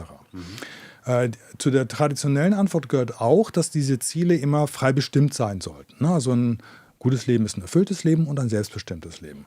Und dann sagte Kierkegaard, das ist zwar alles richtig, aber es ist extrem einseitig, weil es im guten Leben auch darum geht, mit Negativitäten umzugehen. Es muss einem gelingen, mit Negativitäten umzugehen, wie Krankheiten, Verluste, Abschied, aber auch der eigenen Sterblichkeit.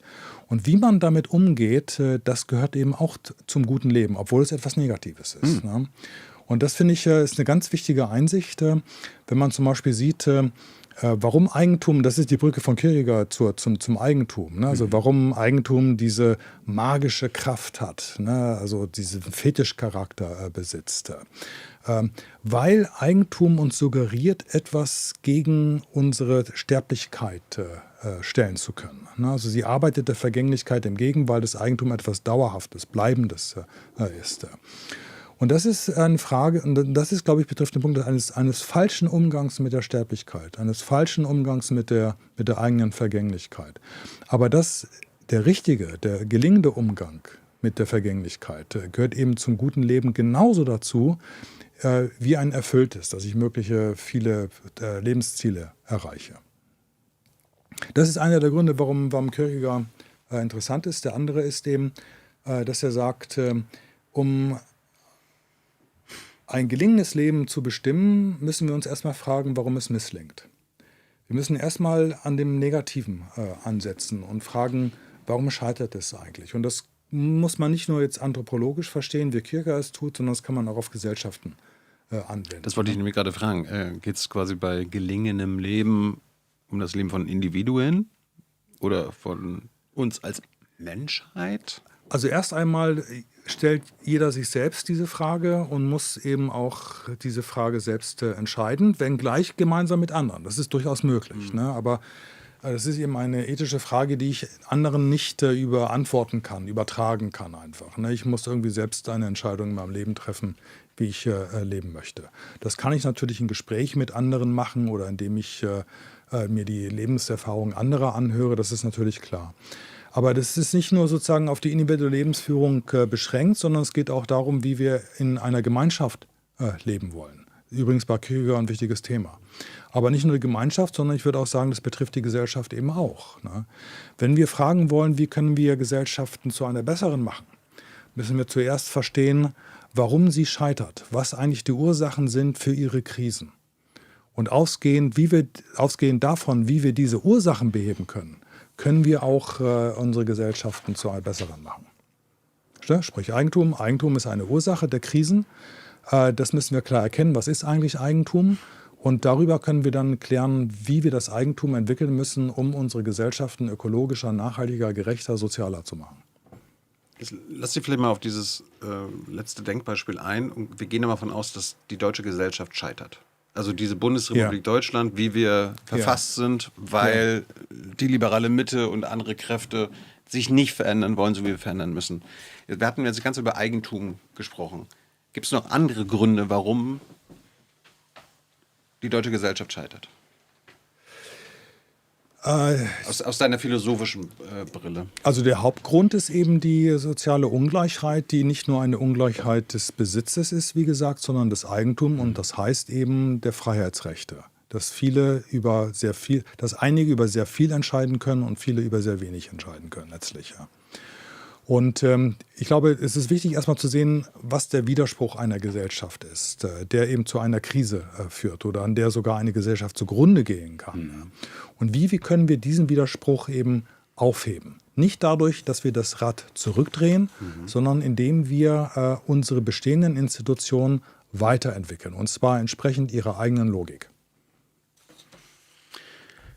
Und dann hast du dann noch mit Summa Cum Laude promoviert. Bei Kierkegaard. Also du hast irgendwann quasi ihn entdeckt und dann gemerkt, okay, das float so super. Ja. Ja, Kierkegaard ist mein Leib- und Magenphilosoph geblieben auch, immer noch. Jetzt gibt es wahrscheinlich Leute, die sagen, habe ich noch nie von gelesen. Ja. Was würdest du jetzt Laien, nicht deinen Studis, Laien empfehlen, so ein Buch von Kierkegaard? Gibt es da was? So ein Einstieg? So ein Einstieg, es gibt das Buch Entweder oder. Wirklich? Das Tolle an Kierkegaard ist eben, der ist unglaublich witzig auch. Es macht einfach auch Spaß zu lesen. Also es ist wirklich ein großes Vergnügen. Aber eben auch das Buch Wiederholung, es ist sehr anspruchsvoll. Aber erst einmal Entweder oder. Es ist ein dicker Schinken irgendwie und bringt einen Kierkegaard eigentlich viel näher. Thilo, war super spannend. Wir sind jetzt bei 2,5 Stunden. Hans soll noch genug Fragen, Zeit für Nachfragen haben, für hoffentlich ein paar Einwände aus dem Publikum. Ja. Weil wäre ja komisch, wenn hier alle sagen würden, jawohl. Das wäre sonderbar. Was die beiden Tilos hier gequatscht haben, das nehmen wir einfach mal an. Weil neue Ideen, neues Denken hat immer erstmal ein bisschen Widerspruch, beziehungsweise irgendwie so zur Folge. Danke, dass du da warst. Danke für die Einladung. Komm gerne nochmal wieder. Gerne. Und das mit Namibia hat mich völlig vom Hocker gerissen. Ich hoffe, das hat dem Publikum genauso viel Freude bereitet, dir dazu zu hören, was du darüber berichten hattest, über dein Leben, wie mir. Danke, Thilo. Ich danke dir, Bis Thilo. bald. Jetzt viel Spaß mit Hans, dem Bremer.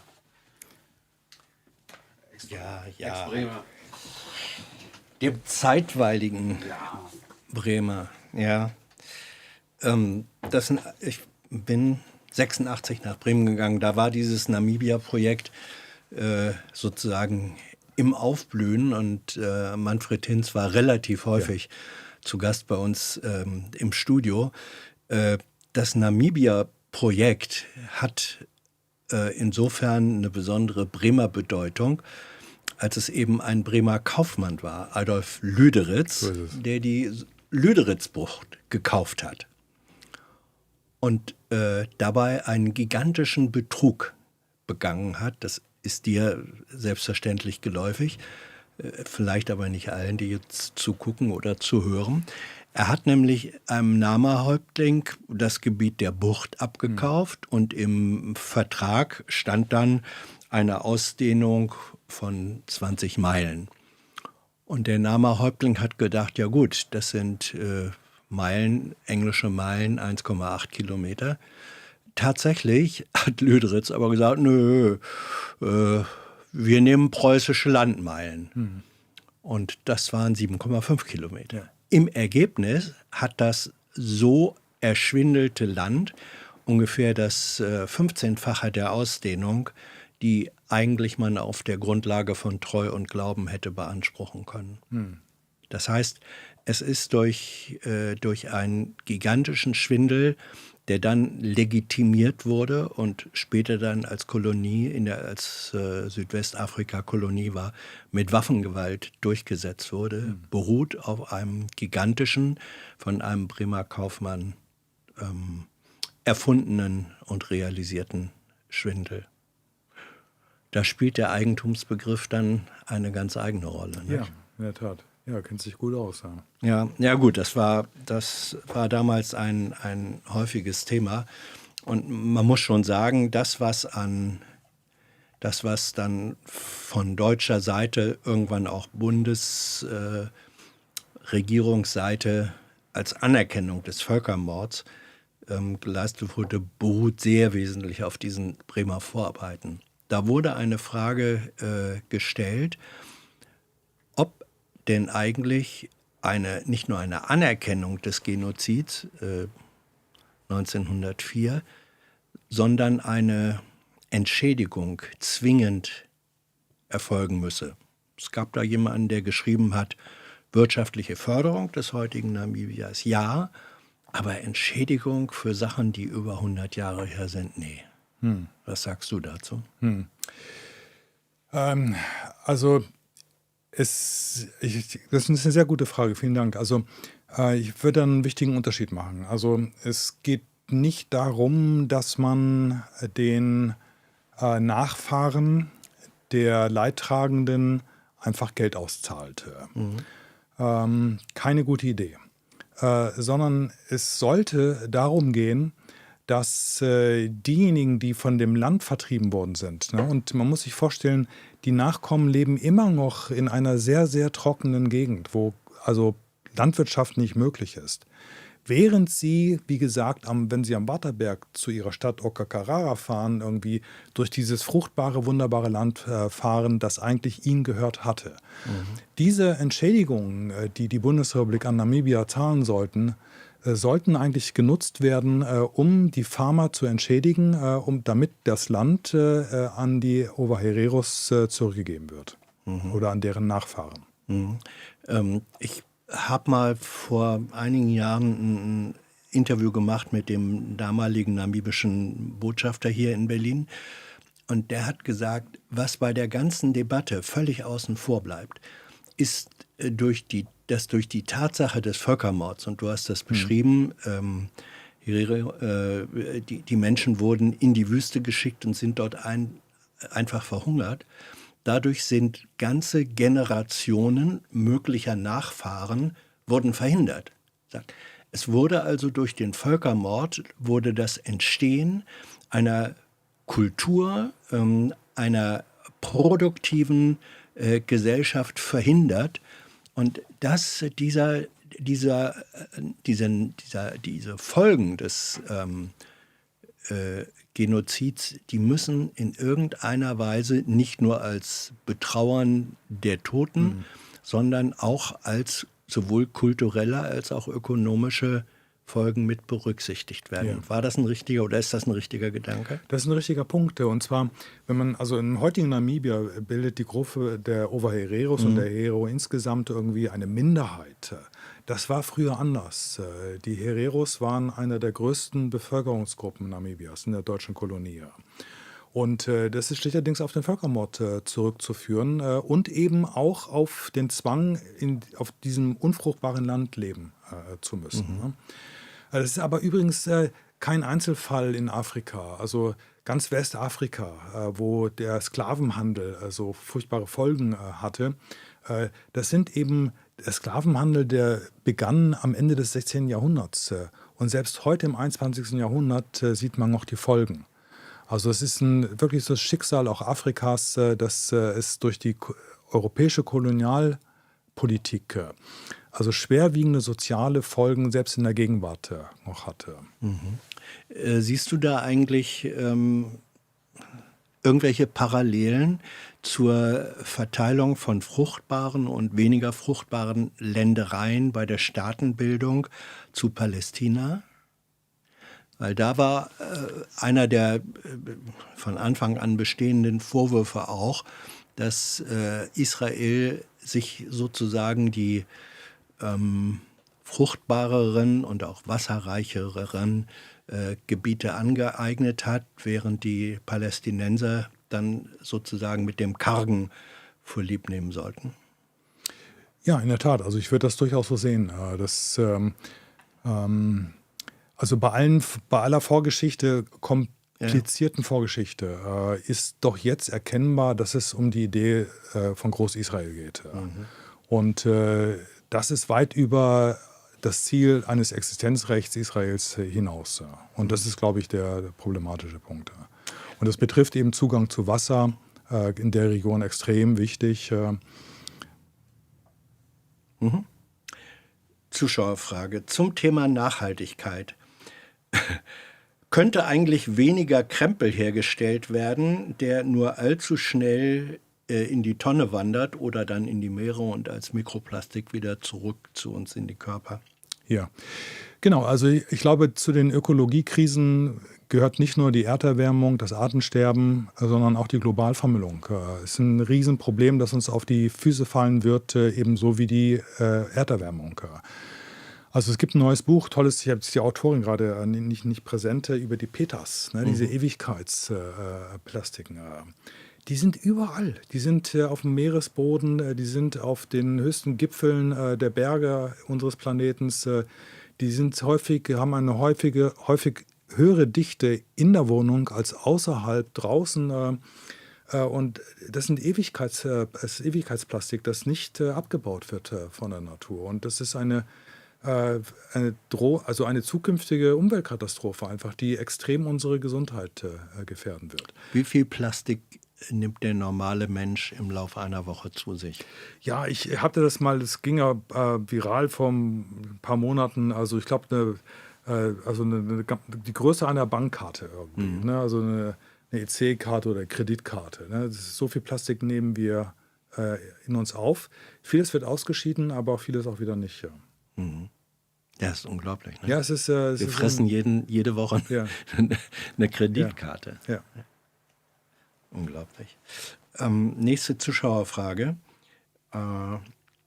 Ich studiere Nachhaltigkeitsmanagement und fände es spannend zu erfahren, wie sich Rebound-Effekte von politischen Maßnahmen oder Technologie philosophisch erklären lassen. Also Rebound-Effekte, willst du kurz sagen, was darunter verstanden wird?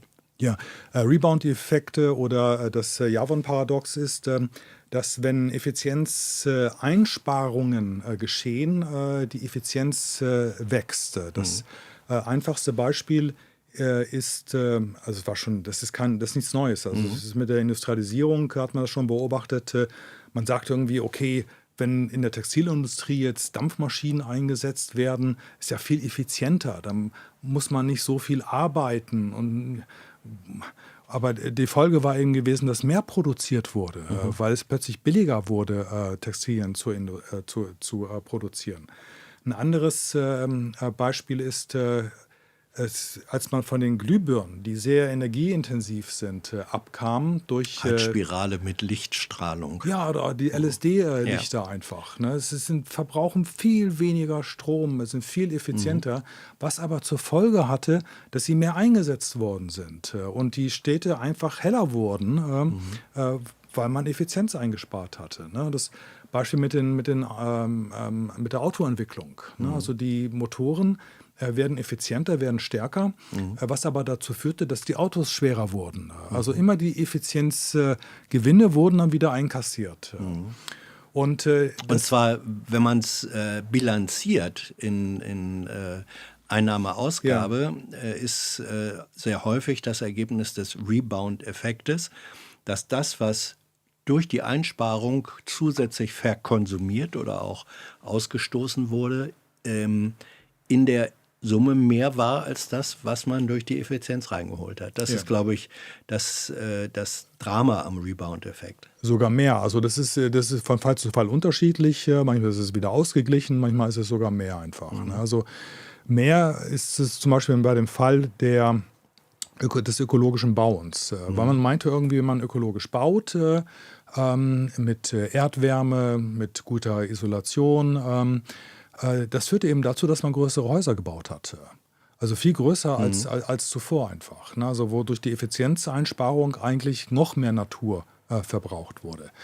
Also ich glaube, so einen Rebound-Effekt kriegt man nur in den Griff, wenn man nicht jetzt nach ökonomischen Kriterien der Effizienz arbeitet, sondern wenn man von vornherein der Natur Rechte auf ihren Erhalt verleiht, sodass man sagen kann, wir müssen die Nutzung reduzieren, um die Natur zu erhalten, oder wir dürfen sie zumindest nicht erhöhen, um sie zu gefährden. Ist das ein bisschen so wie der Unterschied zwischen Betriebswirtschaft und Volkswirtschaft, dass man sagen kann, betriebswirtschaftliches Denken kann für den einzelnen Betrieb sagen, ist prima, ist effizienter, machen wir, während die volkswirtschaftliche Gesamtrechnung zu einem Ergebnis kommen kann, die Summe dieser einzelnen Vorteile ergibt insgesamt einen Nachteil. Ist das eine vergleichbare Struktur? Das kann man so sagen, ja, genau.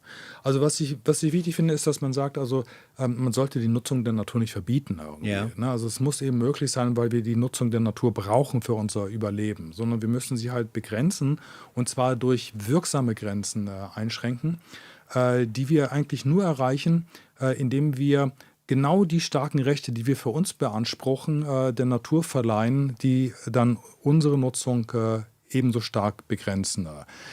Effizienz ist wichtig natürlich, aber durch Effizienz allein lässt sich keine Nachhaltigkeit wirksam durchsetzen. Ich bringe hier eine Frage von mir rein, im Hinblick auf diesen Begriff der Rechte der Natur, die du der Natur ja sozusagen immanent ansiehst. Geht das überhaupt? Ist nicht der Begriff des Rechts, so wie wir ihn kennen und auch diskutieren und anwenden, ein menschlicher Begriff, den es in Bezug auf Natur nur deswegen gibt, weil wir als Menschen behaupten, die Natur habe ihn? Also eigentlich kein der Natur als solche innewohnende Eigenart, sondern etwas, was wir ihr zuschreiben. Ja, das würde ich so sehen. Also ich glaube nicht, dass die Frage ist ja nicht, was die Natur verdient, ganz unabhängig, ob jetzt Menschen auf dem Planeten leben oder nicht, sondern es geht ja um unser Naturverhältnis, um die Nutzung von Natur, um die nachhaltige Nutzung von Natur. Darum geht es eben. Deswegen finde ich das jetzt nicht übergriffig, sozusagen der Natur etwas zu verleihen. Das ist ja ein menschlicher Akt einfach, was die Natur nicht von sich aus hat. Das ist übrigens bei allen Fällen der Rechte der Natur, die es gibt, der Fall, weil also indigene Völker, also jetzt zum Beispiel Maoris in Neuseeland, sagen, der Fluss kann nicht Eigentum von Menschen sein, weil die Ahnen darin leben. Da ist ja der Gedanke des Rechts ja nicht ein genuin indigener Gedanke einfach, sondern es ist ja schon ein Kompromiss. Es ist sozusagen, dass der Natur etwas verliehen wird. Aber selbst bei Religion ist es doch so, dass wir als Menschen davon sprechen, die Ahnen wohnen eben, unsere Ahnen, menschliche Ahnen wohnen in dem Fluss. Also wir kommen unter diesen sogenannten epistemischen Anthropozentrismus gar nicht rum. Was ist das denn? Aber epistemisch heißt, dass wir, wenn wir über die Natur sprechen, eben eine menschliche Sprache sprechen. Und dass wir unabhängig von der menschlichen Perspektive gar nicht auf die Natur schauen können, sondern wir nehmen zwangsweise eine menschliche Perspektive auf die Natur an. Und die Frage ist dann eben nicht, wie die Natur ohne diese Perspektive aussähe, sondern wie sieht die Natur aus, dass sie erhalten bleibt. Dazu gab es eine folgende, wie ich finde, interessante Frage. Viel von dem, was wir als Natur erleben, ist im Ergebnis mindestens teilweise auch menschlichen Eingriffen zu verdanken. Die sogenannte Kultivierung, spricht man, es gibt ja Moorkultivierung, Kulturlandschaften, ist das, wo die Natur sozusagen nicht urwüchsig nur sie selbst ist, sondern in ihrer Erscheinungsform mindestens Teil menschlichen Eingriffs ist. Inwiefern ist dieser menschliche Eingriff, die zivilisatorische, kulturelle Veränderung von Natur, Teil des eigenen Rechts? Also ich glaube, es geht nicht darum, eine vermeintlich ursprüngliche, wilde, reine Natur zu rehabilitieren. die gibt es im Grunde nicht. Das ist auch, ich glaube, ein koloniales Narrativ, dass es eine Wildnis gäbe. Ne? Man stellt sich mal Nordamerika, die Wildnis Nordamerikas, die eben durch Nomadenvölker durchwandert wurde und von den Kolonisatoren dann kultiviert wurde. Aber die Forschung hat längst herausgefunden, dass selbst die Prärie, das waren Nutzungsflächen gewesen, um den Bisons als Grundnahrungsmittel der indigenen First Nations optimale Bedingungen zu bieten. Die Prärien wurden auch irgendwie kultiviert. Also es gibt, ich glaube, das ist so ein koloniales Verständnis, dass es irgendwie eine unberührte Natur gäbe. Ja, wie ist das? Lass uns das mal praktisch machen. Ja. Gerade in Nordwestdeutschland gab es zumindest mal größere Moorflächen. Ja. Die wurden dann im Ende des 19. und 20. Jahrhunderts trockengelegt. Moorkultivierung. Welches originäre eigene Recht hat diese denaturierte Natur? Oder ist der Maßstab dann wie war dieses Moor vor seiner Trockenlegung? Okay. Also bei den Rechten der Natur geht es erstmal um den Erhalt der Natur. Und zwar der Natur, wie wir sie vorfinden. Darüber hinaus kann man natürlich sich Gedanken machen, ob man zum Beispiel ein Moor revitalisiert, so wie es früher war. Aus bestimmten Gründen. Diese Projekte, genau, genau, aus bestimmten Gründen, weil nämlich Moor ein sehr effizienter CO2-Speicher ist. Und sozusagen, um die Erderwärmung abzudämmen, irgendwie ist es sinnvoll, eben die Natur auch wieder, also ursprünglich machen würde ich nicht sagen irgendwie, aber zumindest in ihrer Funktionalität wiederherzustellen, als ein funktionierendes Ökosystem. Ist das so ähnlich bei der sogenannten Renaturierung von Wasserläufen, die mal kanalisiert worden sind? Also in der Tat, aber da muss man genau gucken. Also ich würde schon mal sagen, also wenn es um den Erhalt des Ökosystems Flusses geht, dann muss man sich fragen, also welche Pflanzenarten, welche Tierarten erhalten werden sollten durch eine Renaturisierung des Flusses. Und dann gibt es natürlich Grenzfälle, wo man, sagen wir, eine ausgewogene Entscheidung treffen muss. Also wenn zum Beispiel Köln am Rhein liegt, geht es nicht darum, Köln abzureißen, damit der Rhein wieder in seinem ursprünglichen Flussbett fließt. Das wären sozusagen Kosten, die nicht zu verantworten wären. Was ist mit den Küstendeichen? Mit den Küstendeichen, also es kommt drauf an, welches Ökosystem dadurch gefährdet ist. Also man kann ja Eingriffe in die Natur tätigen. Das alte Land?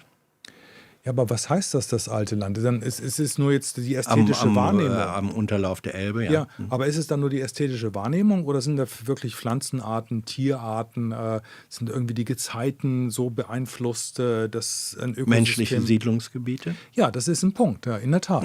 Und da würde ich sagen, also bei den menschlichen Siedlungsgebieten, da würde ich sagen, also erst einmal, wenn eine Stadt expandieren muss, dann müsste Fläche versiegelt werden, weil sie wächst. Dann könnte man aber erst einmal fragen, ob es nicht Kompensationen gibt, in dem Sinne, dass die Fläche, die versiegelt wird, woanders gleichermaßen entsiegelt wird. Und da gibt es so viel Potenzial. Also unendlich viel Fläche ist in Deutschland versiegelt, obwohl es gar nicht notwendig ist. In Städten beläuft sich das auf ungefähr 30%. Könnten gut entsiegelt werden. Das wäre zum Beispiel so eine Kompensationsleistung, wo man sagen kann, okay, bestimmte Städte müssen aus bestimmten Gründen wachsen. Mikroverdichtung ist nicht unendlich möglich, also muss man irgendwie zusätzliche Fläche versiegeln.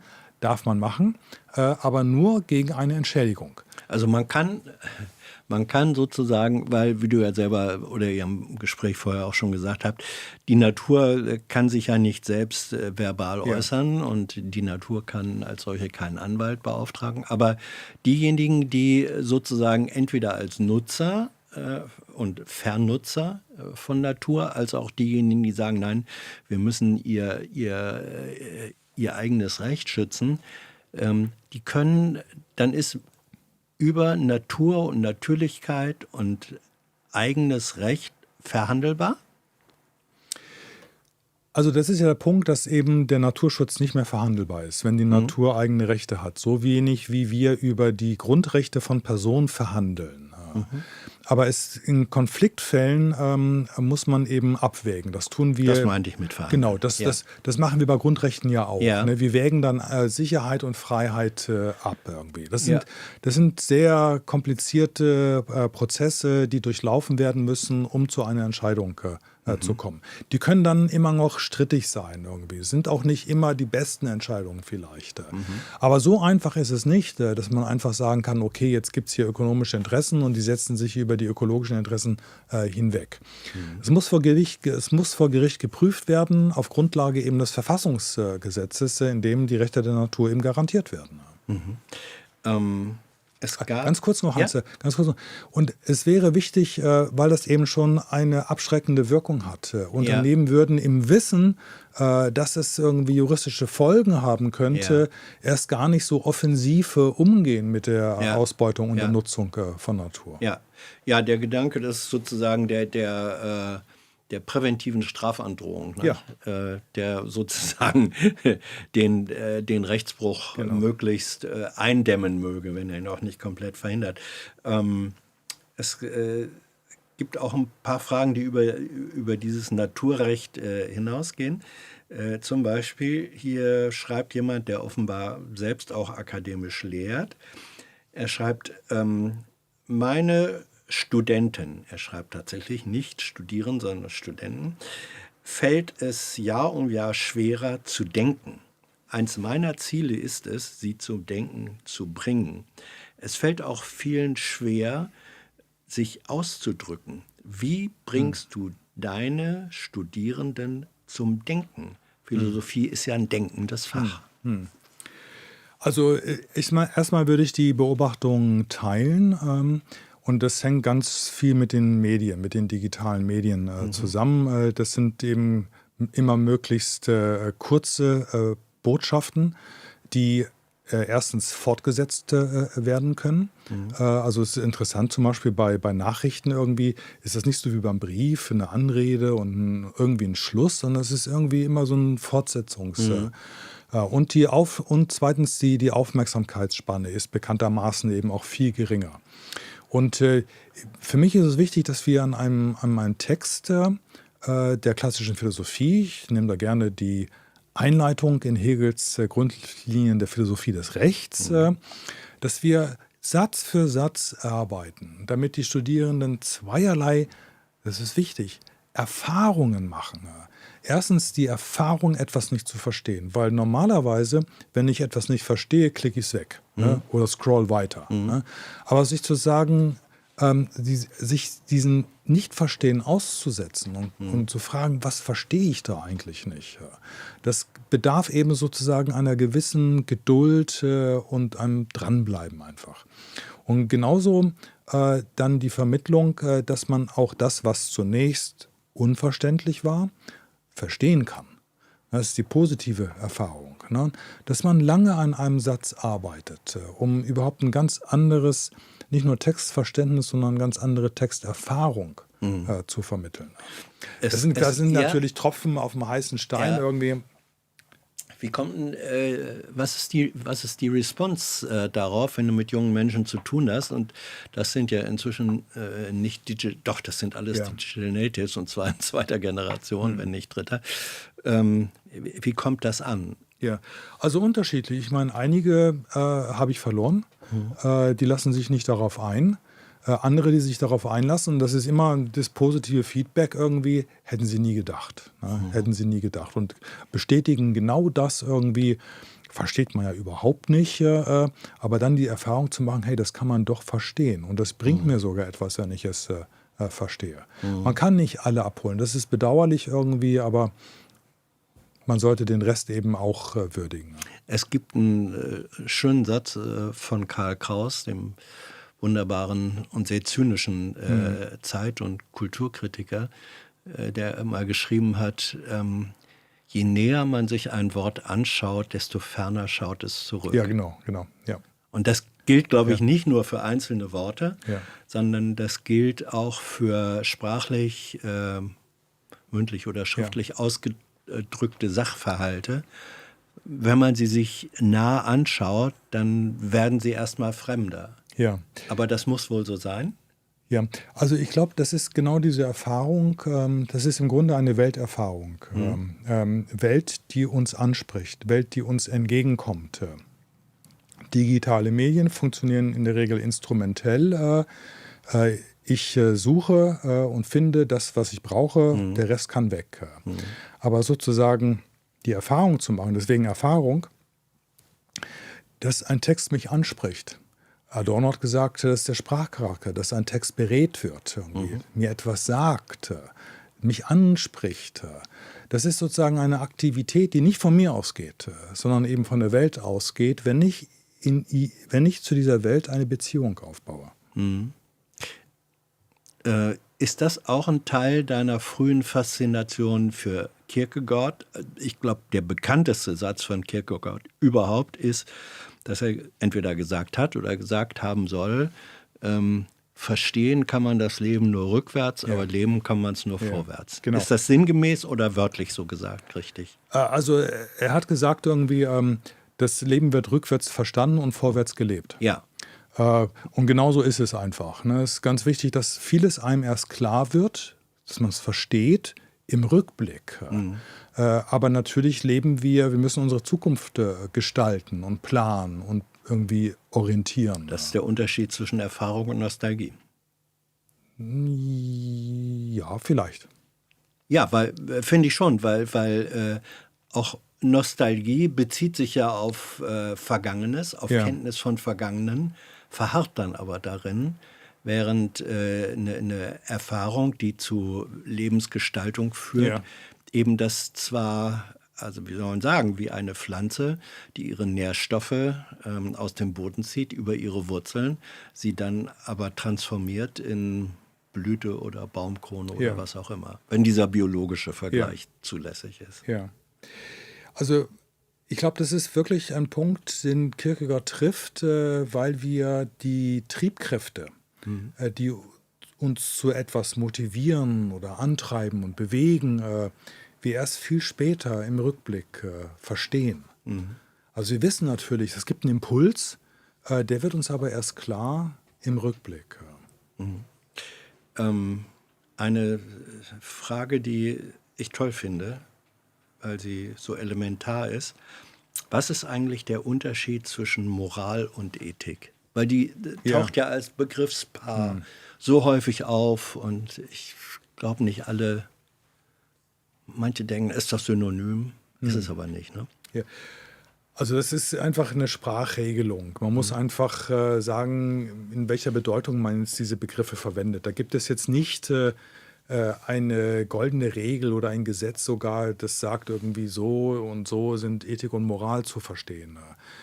Also Kant unterscheidet zwischen Moral und Ethik insofern, als er sagt, Ethik ist gewissermaßen die Reflexion auf Moral. Ja, die Wissenschaft von der Moral. Die Wissenschaft von der Moral. Moral, das sind sozusagen die Geltungsgründe von Pflichten, das sind die Motivationen moralischer Ein Satz von Handlungen. Normen. Genau. Und wenn wir sozusagen philosophisch uns Gedanken machen oder als Akteure uns sozusagen darüber Gedanken machen, dann kann man das Ethik nennen. Kann man so machen wie Kant. Ich finde eine andere Unterscheidung viel plausibler, dass man sagt, Ethik betrifft das gute Leben.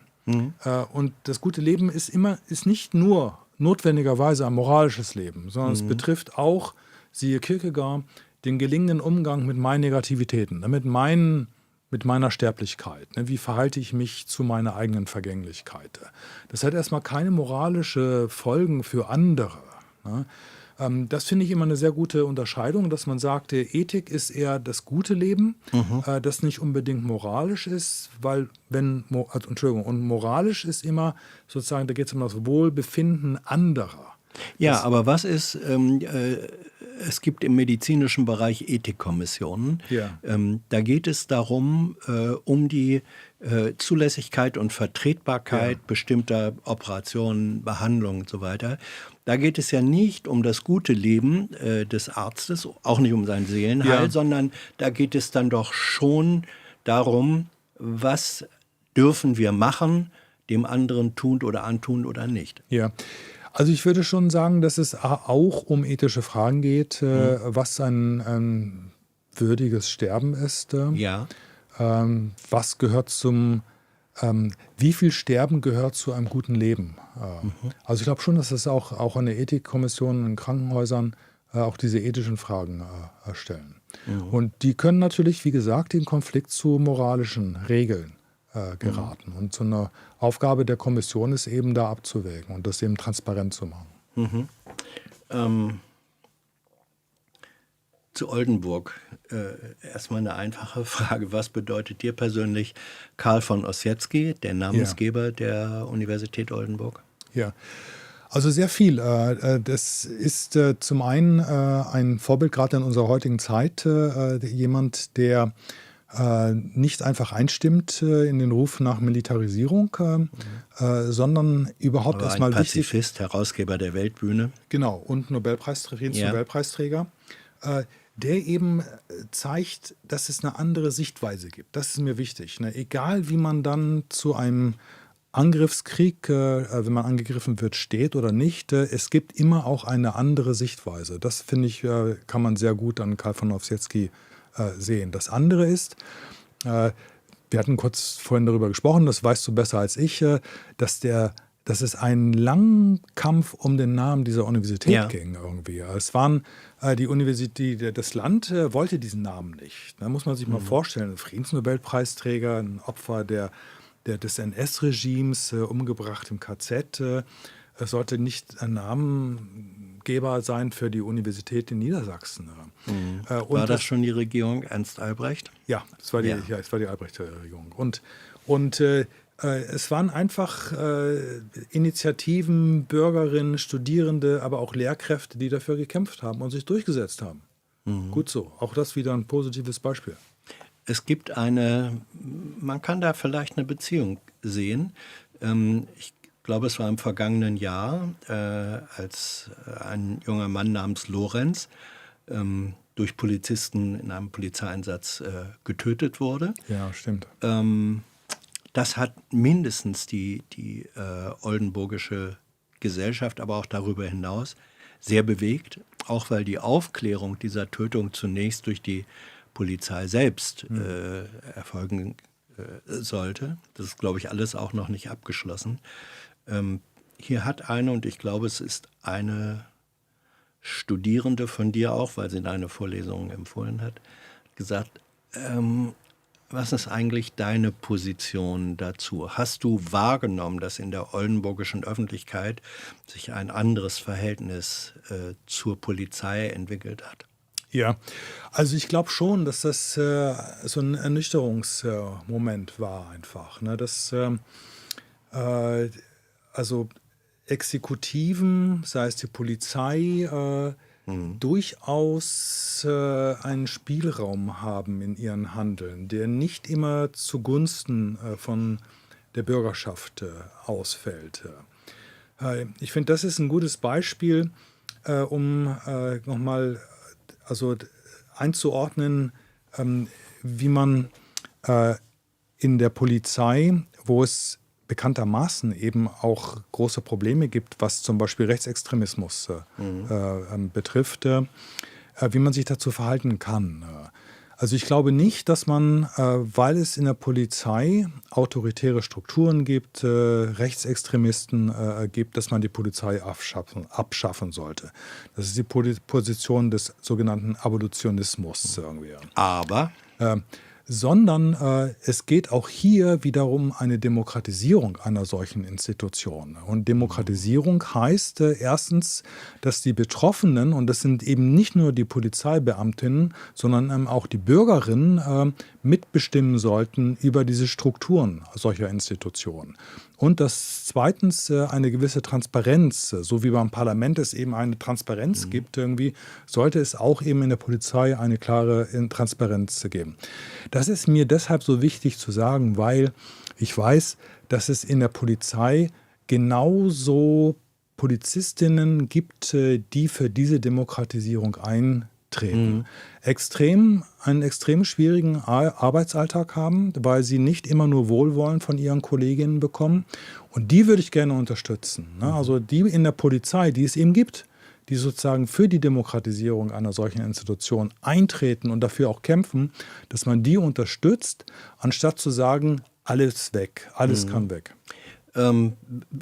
Jetzt sind wir sozusagen durch deine eigene Positionierung in einem Bereich der Frage von derselben vermutlich Studentin, ich glaube jedenfalls Oldenburger Bürgerin, die fragt, wie hast du es wahrgenommen, eine Veröffentlichung deines Professorenkollegen, Althistorikers Michael Sommer, der in einem Kommentar, der in einer Kolumne der Nordwestzeitung, Lokalzeitung in Oldenburg, sozusagen davor gewarnt hat, dass diese Tötung, die objektiv war, missbraucht werde von links wie von rechts, gleichermaßen eine Art Hufeisentheorie auf den Fall bezogen. Und es gab gegen diesen Kommentar dann wiederum, glaube ich, eine Initiative auch von Wissenschaftlern und Wissenschaftlerinnen. So, das war der Rahmen für die jetzt zufällig nicht in Oldenburg, in Oldenburger Verhältnissen leben. Wie ist deine Position in dieser Facette? Ja, also ich würde sagen, erstmal, die Wissenschaftsfreiheit ist ein hohes Gut. Und wenn ein Wissenschaftler, ein Kollege aus den Geschichtswissenschaften irgendwie sich so äußert, eine Meinung, die ich überhaupt nicht teile irgendwie, dann hat er die Freiheit dazu und soll das auch machen können einfach. Und genauso sollten wir die Freiheit haben, irgendwie was dagegen zu sagen. Also dass die Hufeisentheorie eben auch eine Verharmlosung ist, weil natürlich gibt es ja auch unter den Linken irgendwie Extremisten irgendwie, ne? Aber die eigentliche Gefahr geht doch von dem Rechtsextremismus aus. Und das ist gewissermaßen eine Relativierung, wenn man sozusagen den Rechtsextremismus immer gleichsetzt mit der Linke. Und was immer auch diese Linke ist, das ist ja ein Riesenspektrum einfach von politischen... Würden jetzt die Rechten sagen, ja, wir auch.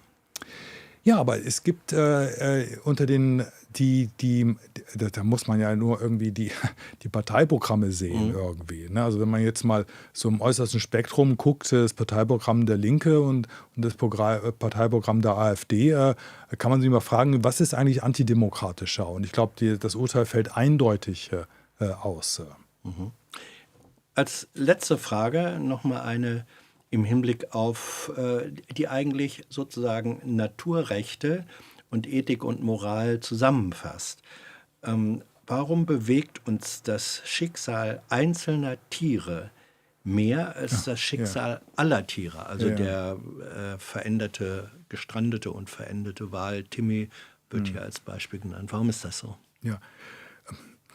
Also auch mit Freundinnen rede ich viel darüber, weil das ist so offenkundig einfach, ne, dass ein einzelner Wal, der leidet, derart in den Mittelpunkt der Aufmerksamkeit gerückt wird, während täglich Wale zum Beispiel durch die Schifffahrt getötet werden, ne, geschweige denn eben von dem Walfang. Dieses Ungleichgewicht, glaube ich, drückt eine gewisse Ohnmacht aus. Wir können vieles in der Natur nicht so ändern, beeinflussen, wie wir es eigentlich uns wünschen. Und stattdessen ist gewissermaßen so eine Sublimierung, versucht man dann an einem einzelnen Tier etwas Gutes zu tun. Ist das eine Sublimierung oder hat es etwas zu tun mit menschlicher Wahrnehmung und Weltbildschaffung, die ja immer etwas mit Narrativen zu tun hat. Also Narrativ ist so ein Schimpfwort geworden. Tatsächlich ist es ja ein Grundmuster, wie wir die Welt erleben. Und Narrative bedeutet immer, es sind Erzählungen. Und Erzählungen haben häufig identifizierbare Figuren. Ja. Ob das Menschen oder im Fall auch Tiere sind, ist es nicht eigentlich eher sozusagen unserem eigenen Wahrnehmungsapparat geschuldet, dass wir das so machen? Ja, also Narrative spielen eine große Rolle, dass vieles in eine erzählende Struktur eingebettet wird. Aber ich glaube, an diesem Beispiel erstmal ist es ja eine gute Sache, zu sagen, wir wollen das Leid eines Tieres vermeiden, reduzieren einfach. Und das ist ja sozusagen die Hilflosigkeit, dass man gegenüber vielen Geschöpfen nicht helfen kann, das an einem einzelnen Geschöpf dann auszubuchstabieren. Das ist das Kompensatorische. Das ist das Kompensatorische, glaube ich. Es ist eine Ohnmachtserfahrung. Es ist erstmal keine falsche Einstellung, sozusagen Leid zu vermeiden oder zu mindern. Bloß das Absurde ist eben, dass also auf Timmy muss ich jetzt nicht länger eingehen einfach, ne? Aber das Absurde ist, genau, aber dass man das Ganze nicht sieht, ne? Und dass man nicht versucht, das Ganze zu ändern, weil es auch viel schwieriger ist. Ne? Ja. Ja, Thilo, danke dir. Es gibt eine weitere Parallele zwischen uns beiden, über Oldenburg und die Region und Bremen hinaus. Ich habe während des Studiums auch auf dem Bau gearbeitet, und zwar auch bei der Dämmung. Allerdings, ich glaube, du hast im Außenbereich, so habe ich das verstanden, gedämmt, sozusagen von außen gedämmt. Bei mir war es die Innenraumdämmung. Es war ganz ekelhaft, weil da Platten unter die Decke gehängt wurden und mit Glasfaserwolle gedämmt wurden. Und das ist ein so furchtbarer Stoff, den wird man nicht los. Da konnte man abends 10-mal duschen und das juckte immer noch. Ne? Ja. Also wir hatten genau diese Glasfaserstoff von außen an Befestigung. Genau das war die Erfahrung gewesen. Es war immer rot, hat immer gejuckt. Und dann ist man froh, wenn man als Akademiker dies als Teil der Vergangenheit betrachten kann. Ne? Ja, aber es ist eine wichtige Erfahrung. So ist das Leben vieler Menschen einfach. Und die nicht in einem privilegierten Beruf arbeiten können, wie ich es kann einfach. Und zu wissen, dass es eben auch diese andere Arbeits- und Lebenswelt gibt, ist ganz wichtig. Ja. Kannst du mit dem Begriff Demut etwas anfangen? Ja, ich finde, es ist ein bisschen hochgegriffen, aber so den Gehalt dieses Begriffs, das verstehe ich sehr gut. In welcher Weise? Naja, also anzuerkennen, dass man selbst nicht das Größte ist, dass es immer etwas gibt, das größer ist als man selbst oder als wir. Ich habe mir eine Frage als allerletzte aufgehoben, weil du das Recht von Natur inklusive der Lebewesen, das eigene Recht betonst. Du kennst aber natürlich auch die Bibel, das Alte Testament, die Schöpfungsgeschichte, der berühmte Satz, als der Herr sprach zu Adam und Eva, seid fruchtbar und mehret euch, verbreitet euch und macht euch die Erde untertan. Das wird ja sozusagen, und es gibt dann doch eben auch vielfach noch religiös fundierte Menschen, die beziehen sich darauf und sagen, das ist doch der göttliche Auftrag. Was sagst du denen? Das sage ich, also es ist eine Genesis, am Anfang der Genesis. Schöpfungsgeschichte, Und da muss man genau hinschauen, welche beiden, also sind zwei hebräische Begriffe verwendet werden. Es wird, was dann nämlich Luther übersetzt hat, macht euch die Erde untertan, muss man sehr wörtlich verstehen, weil die hebräischen Begriffe verweisen darauf, dass ein Sumpf fruchtbar gemacht wird. Macht euch untertan heißt, macht euch festen Boden unter den Füßen, macht diesen Sumpf, diesen unfruchtbaren Sumpf fruchtbar. Und das kann man jetzt wiederum wenden im Sinne der Nachhaltigkeit. Der Boden soll fruchtbar gemacht werden und fruchtbar bleiben. Also es wird häufig missverstanden, das ist aber ein Übersetzungsproblem. Untertan heißt, wir müssen die Welt beherrschen, wir müssen über den Boden herrschen. Das ist aber im Hebräischen nicht so gemeint. Ja, das war zum Abschluss noch ein kleiner Bibelexkurs. Vielen Dank. Philosophen zeichnen sich dadurch aus, dass sie über sehr viel mehr reden und Bescheid wissen, als Nicht-Philosophen das so denken. Thilo. Ja, ich danke für die Fragen und für die Gespräche. Danke. Danke für euer Interesse, eure Fragen und eure Unterstützung. Wer zu den Produzenten des vergangenen Monats gehört, jetzt im Abspann. Wir sehen uns, wenn ihr wollt, bald wieder. Tschüss. Tschüss.